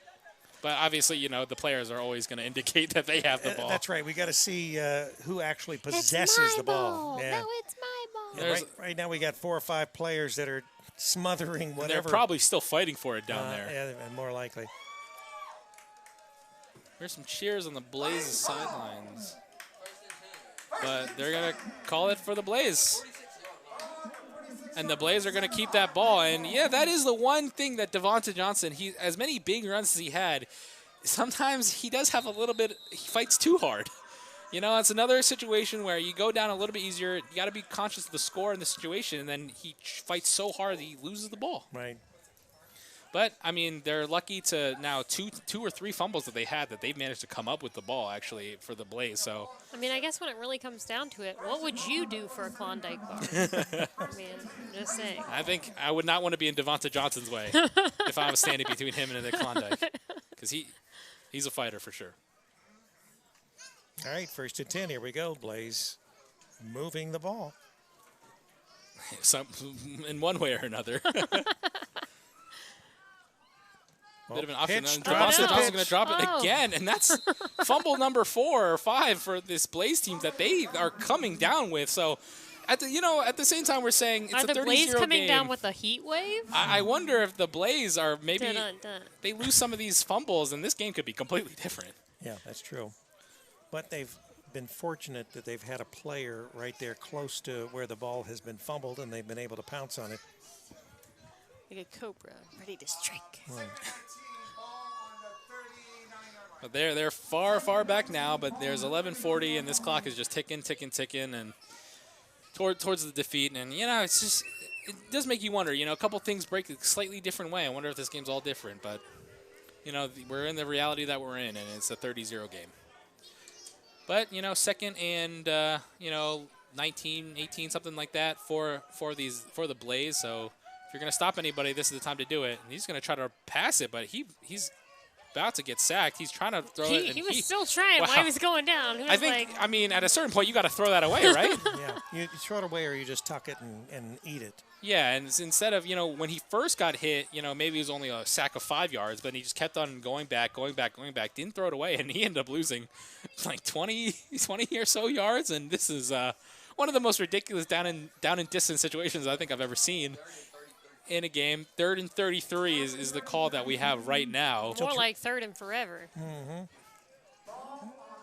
So this is going to be an extremely interesting situation that we got going on here. Well, maybe not that interesting. I think we know. Well, if you got, I guess you could say the trick play that is a safe trick play. This is where you would do it, but you don't want to do anything that is going to be, a situation where you're so far into your own territory you don't want to hand it over to the Gladiators so that they could just take it in and score. Yeah, absolutely. Just know, even a turnover is not the worst thing as long as it's not a turnover for a touchdown, I suppose. But they're going to air this one deep out. They got a guy who's far. Oh, wow! And he got what it. an incredible catch, and he makes it. That is Replay. number 0, Kendall Watson, and There's what a a catch replay by of that, him. y'all. James Brown decides to air it out, and Kendall Watson is a little bit too far for him, and he manages just a diving grab. Exactly enough for the first down. They convert, ladies and gentlemen, a 3rd and 33 That was smooth like butter. through the air. And wow, if you're the Gladiators, that's just the story of their night, I Right. suppose. You're in such a good situation, and then it just turns so bad for you just so quickly. And what an incredible play by the Blaze. So what do we got here? Is there a timeout? And time for a commercial. All right, let's go to break. Is a bag. But for Steve, this bag gives him food cred. Because now everyone knows that when they have that craving, or they're just looking for the perfect deal, well, they just need to follow Steve. Enjoy your favorites from McDonald's $1, $2, $3 menu, like any size soft drink for $1 and a 6-piece chicken McNuggets for $2.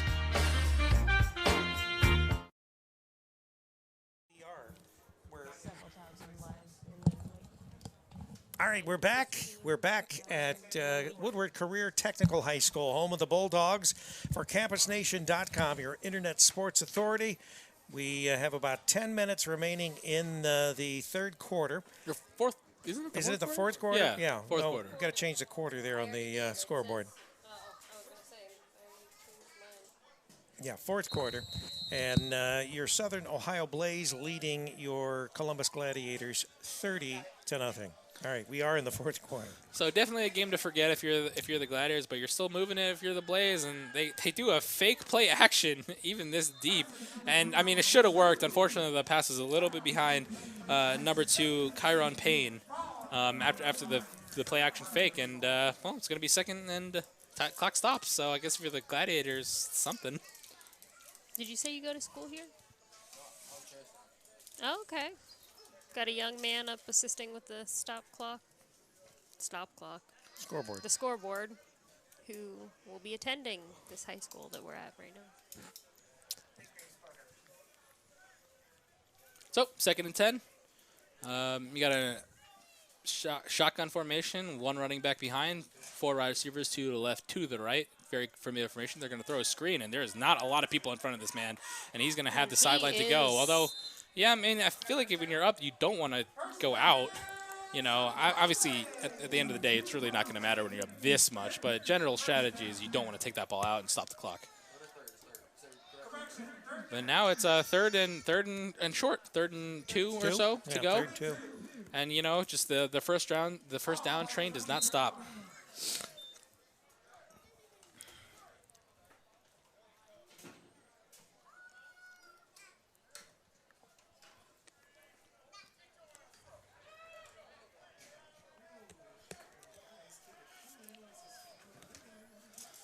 Looks like number 28, Johnny Brantley, is going to kind of maybe take over the running back duties. Bigger body, maybe a bit safer with the ball as well. But they're going to throw another play action, and it's going to go incomplete. You know, there's 2 Gladiators on their intended receiver there. Kind of lucky that one didn't get picked. He's asking for a pass interference, but nothing going there. Not going to happen.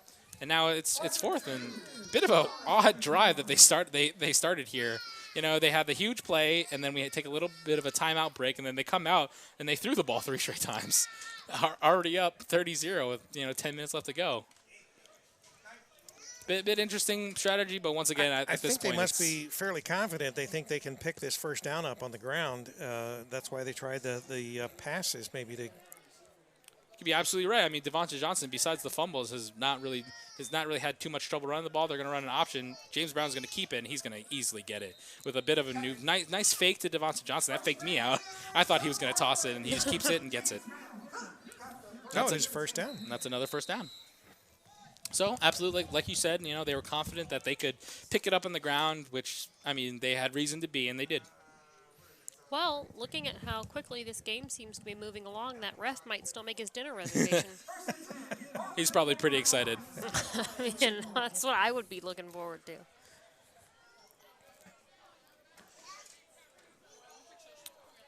So we got a 1st and 10, 8:41, and the clock is ticking down left in this game. And we're about, what, the 28, 27 yard line? 34.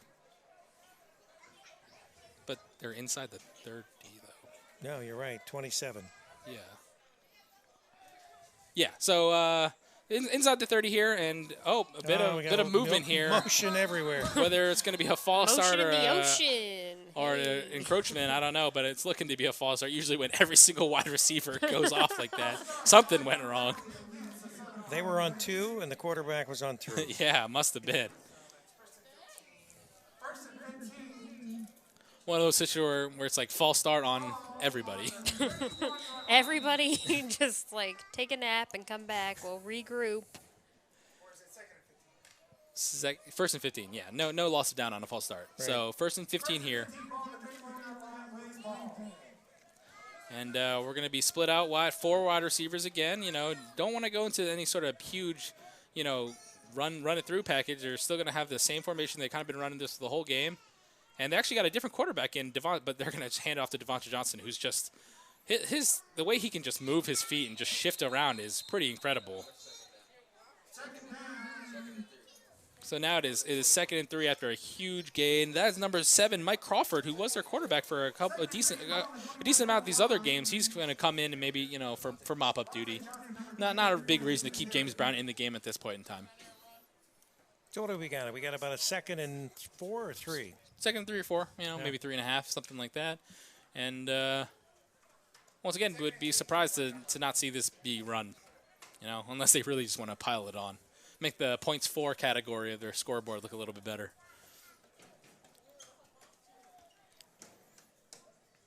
But, yeah, same standard formation they've been running almost the whole game. 2 receivers to the left, 2 to the right, and a run. Bit of a – oh, they're going to throw it here, but Mike Crawford is going to get taken down, and he almost drops this thing, which, once again, at this point, just, you know, pull it down, right, and take the sack. There's no need to be this crazy trying to make a play at this point in time in the game. But, you know, once again, it is semi-professional football. It's for fun, mostly. So, you know, have a little fun. Maybe try to make some highlights.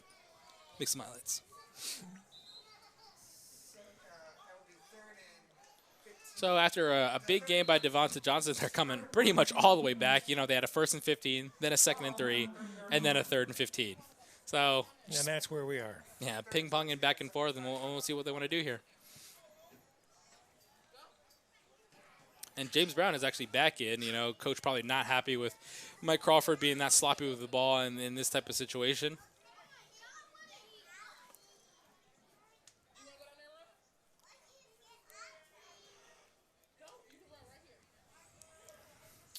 Very few down linemen for the Gladiators, but I guess that makes sense. But, what could have been a really good run by Devonta Johnson, you know, chopping him maybe a bit too much. The grass is getting a little loose maybe with all the movement, and he unfortunately takes a slip. And now it's about 4th and 13 or 12. I'm not sure exactly where this thing is going to line up. But about 12. Or the 12, yeah. So I think you just run this thing. I mean, there's only 5.5 minutes left in the whole game. Just run it, turn it over and down. It's not a big deal. Right. And if you're the Gladiators, maybe you're hoping to get at least one score. Get in the end zone once. Try to end this thing on a positive note, right?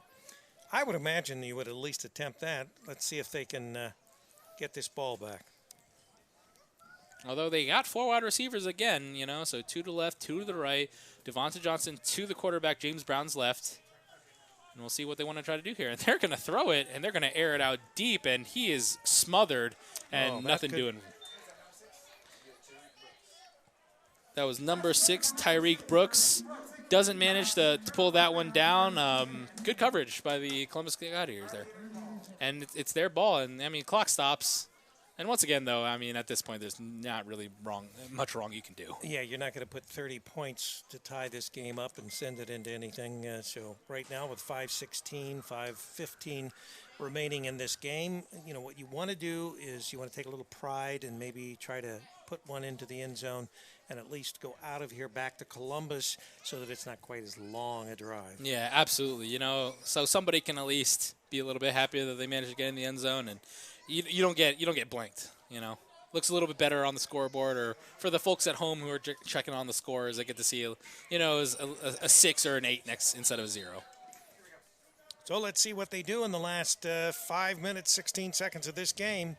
Yeah, definitely just playing for pride at this point. I think James Benvenuti is going to be the guy back there, and he's got 2 running backs one to the left, one to the right, and 4 wide receivers up there. There's 5 linemen, and no, he's going to scramble a little bit, get to a pass. Did not cross the line of scrimmage, so legal pass there, and he's going to make a 9-yard gain there. They indicate a first down. Oh, actually, it's going to be a first down there, so we're moving the chains.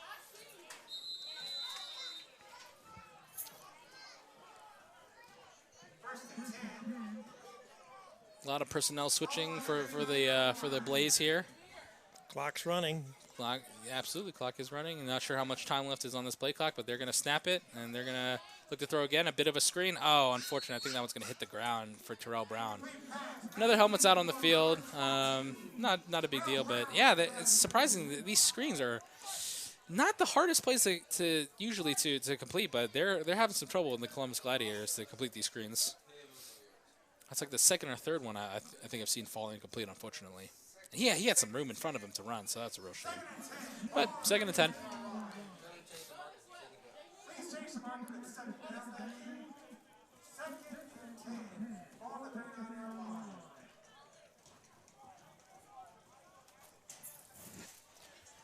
Same formation they went out with last time. We got number 12 up top. That is Josh Valentine, who made that big grab earlier. I wonder if they're going to look his direction again, but actually they're just going to hand this one off. Terrell Brown tries to bounce it to the outside. Nowhere really to go, though. And the run defense is still quite stellar for this Blaze team, although there is unfortunately a man on the ground and some laundry on the ground as well. And, man, you hate to see injuries in this type of blowout situation, too, this late in the game. But, you know, clock's going to stop for the injury, and hopefully he'll be all right. We've had a couple, and it's going to be holding, so don't really think he got anywhere on the run. It's going to be 3rd and 10 as well. Yeah, but good thing that's number 95. Rashawn Bird, I believe, is going to kind of limp off the field here. Helmet's off, but once again, he's under his own power, which is like you like to see that. Hopefully it's nothing, you know, super serious. And he'll be back next week, no problem.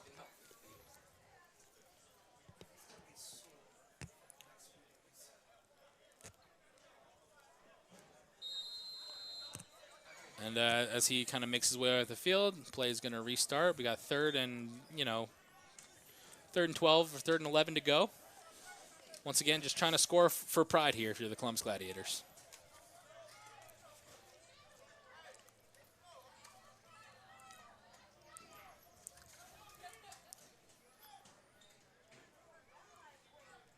James Benvenuti back to take the snap. He's going to try a quick screen out to the wide receiver, and he's going to grab it. I thought he was going to take him down. Was that Valentine? No, I believe Valentine's number 12. That was number 15. Victor Graham, who was the quarterback for the first half of this game. Sorry, that's why I keep getting confused. I'm like, wait. But he's gonna catch that ball. He's gonna almost get taken down, but break a tackle and go up the sideline for, enough for the first down. So another positive play out there for these Gladiators with 4 minutes left to go in the game, down 30-0. Hopefully they can get something on the board, go home a little bit happier than they might have. The sun will come out tomorrow. Bet your bottom dollar. Well, now we're definitely going to get dinged by Facebook. A lot of sun-related songs that you got on deck, Sydney. Oh, you don't even want to know. Maybe some pocket full of sunshine later on or something, or time will tell.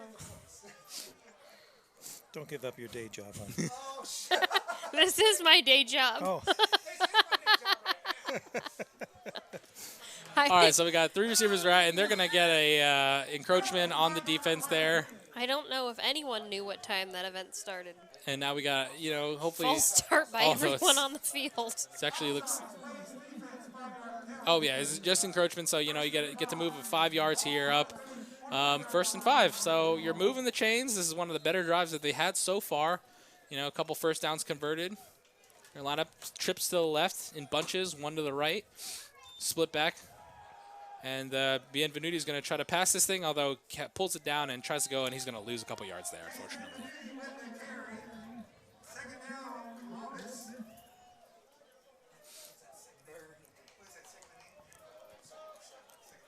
So a bit of a 2nd and 7 going on right now.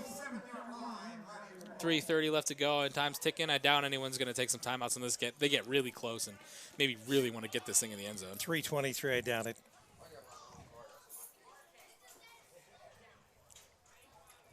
Bright sunshine now, beautiful. It's a fantastic day for sure. Maybe not for the Gladiators, but I mean the weather feels nice. Well, at least they don't have to drive home in a driving rain, right? Bienvenuti, he's looking, although he's going to get caught and drop the ball, and he's going to go down, and that's 3rd. And he was looking deep, but good coverage. Couldn't find anything going for him on this side due to some great defense by the secondary of the Blaze. That was good defense. Yeah, he had time to throw, but just couldn't find anybody, unfortunately. And I think that's what you call a coverage sack, right? Where it's not not like they're putting a ton of pressure on him, but the coverage just you're running out of time. Yeah. Got to protect your sack. Now we got 3rd and 14, 3rd and 14, and I mean obviously you're in 4-down territory. No point in keeping anything together. So see if we can get a good pass here. Yeah, gobble up about half this on this play, and then maybe get the rest of it. We got 3 bunched out to the right, 1 to the left. Number 12, Josh Valentine. Bienvenuti is going to look fake right. He's going to try. He's looking left, and he looks like he wants to run. And he's going to get back to the line of scrimmage at the very least. So he got 4 and 10. May have picked the yard up beyond the. Yeah, it looks like they're marking it at 1 or 2 yards up actually. So 4th and 8, not impossible by any means.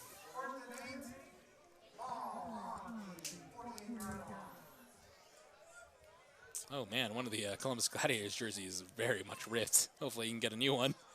Yeah, I do have to say, these Blaze jerseys are quite nice. Very vibrant colors that they got going on. Yeah, and for us, anytime you're doing a broadcast, it's nice to have that dark background with the white numerals on it. It's easy to call those numbers. Nice and bold. That's right. It's legible. Yeah.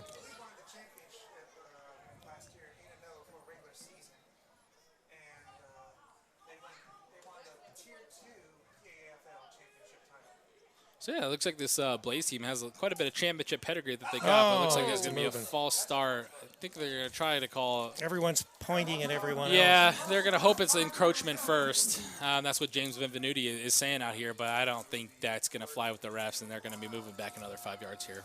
He said, nope.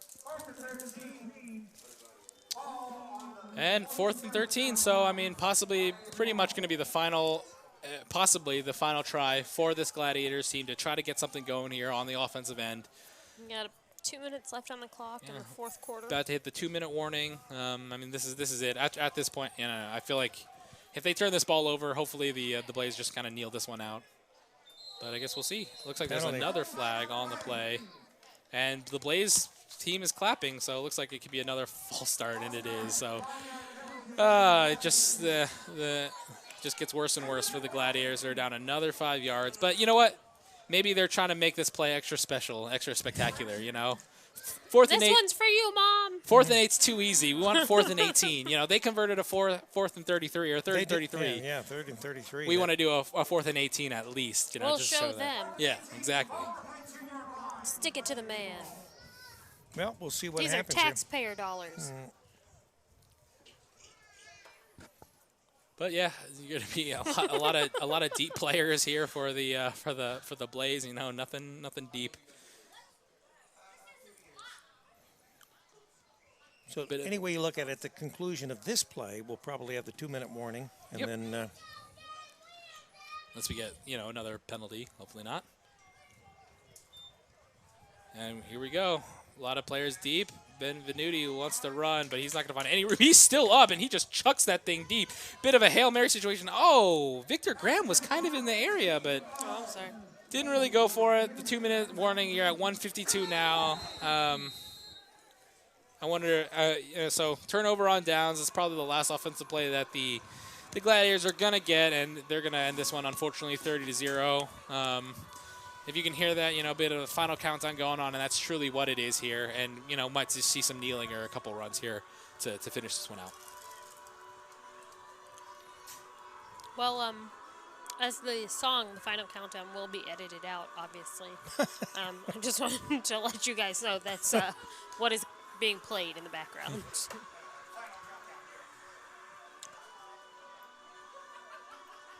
It's the final countdown.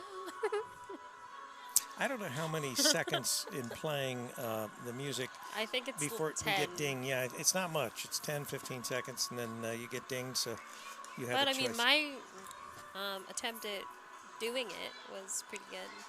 Less than 10 seconds, too. Right. Yeah, so, when you come to Camden Nation, you get football, and you also get singing. So That's it's right. like, oh, yeah. And you get all of my great social media posts. So, I mean, follow us on Facebook. So, I mean, Canvas Nation is a multimedia source in every sense of the word.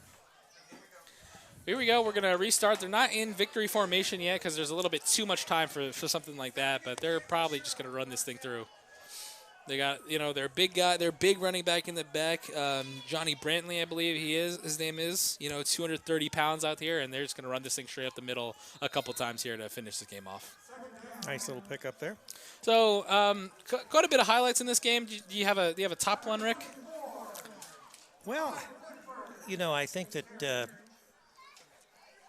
I don't recall anything other than there was that 3rd and 33 where they made that phenomenal first down. I think that as far as the defense, I would say at this point, they did their job. I think it was the offense, the turnaround of the offense of the Blaze, that just their overall performance. Brown was really good.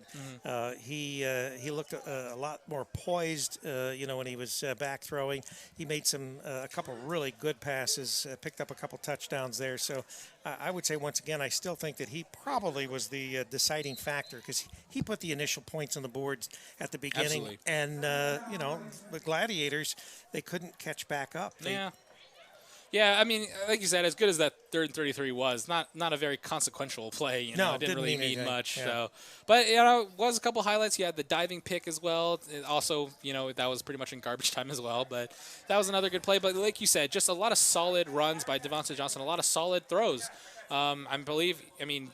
He's going to end up. James Brown is going to end up with 2 touchdowns, 0 interceptions. I think they're calling it, guys. Yeah. It looks like they're shaking hands. Yep, took the kneel. Just took the kneel, and that'll be it for this Southern Ohio Blaze versus the Columbus Gladiators. The South Ohio Blaze are going to take this one at their own home, 30-0. So great game for them, one to forget for the Gladiators. Yeah, Patrick, good job. We want to thank everyone for tuning in. And, of course, we'll be on the air again next week, same time. Well, maybe not the same time. You'll have to check out the website. But anyway. On Saturday evening. Same channel, right, Saturday evening. And we'll know here probably Tuesday what our next game's going to be. I'll post the reminder for what game we'll be covering and where we'll be at if you want to attend live. All right. Thanks, everybody, for listening. It's Patrick Yen, Rick Phillips, and yours truly, Sydney Alexis. Have a great night.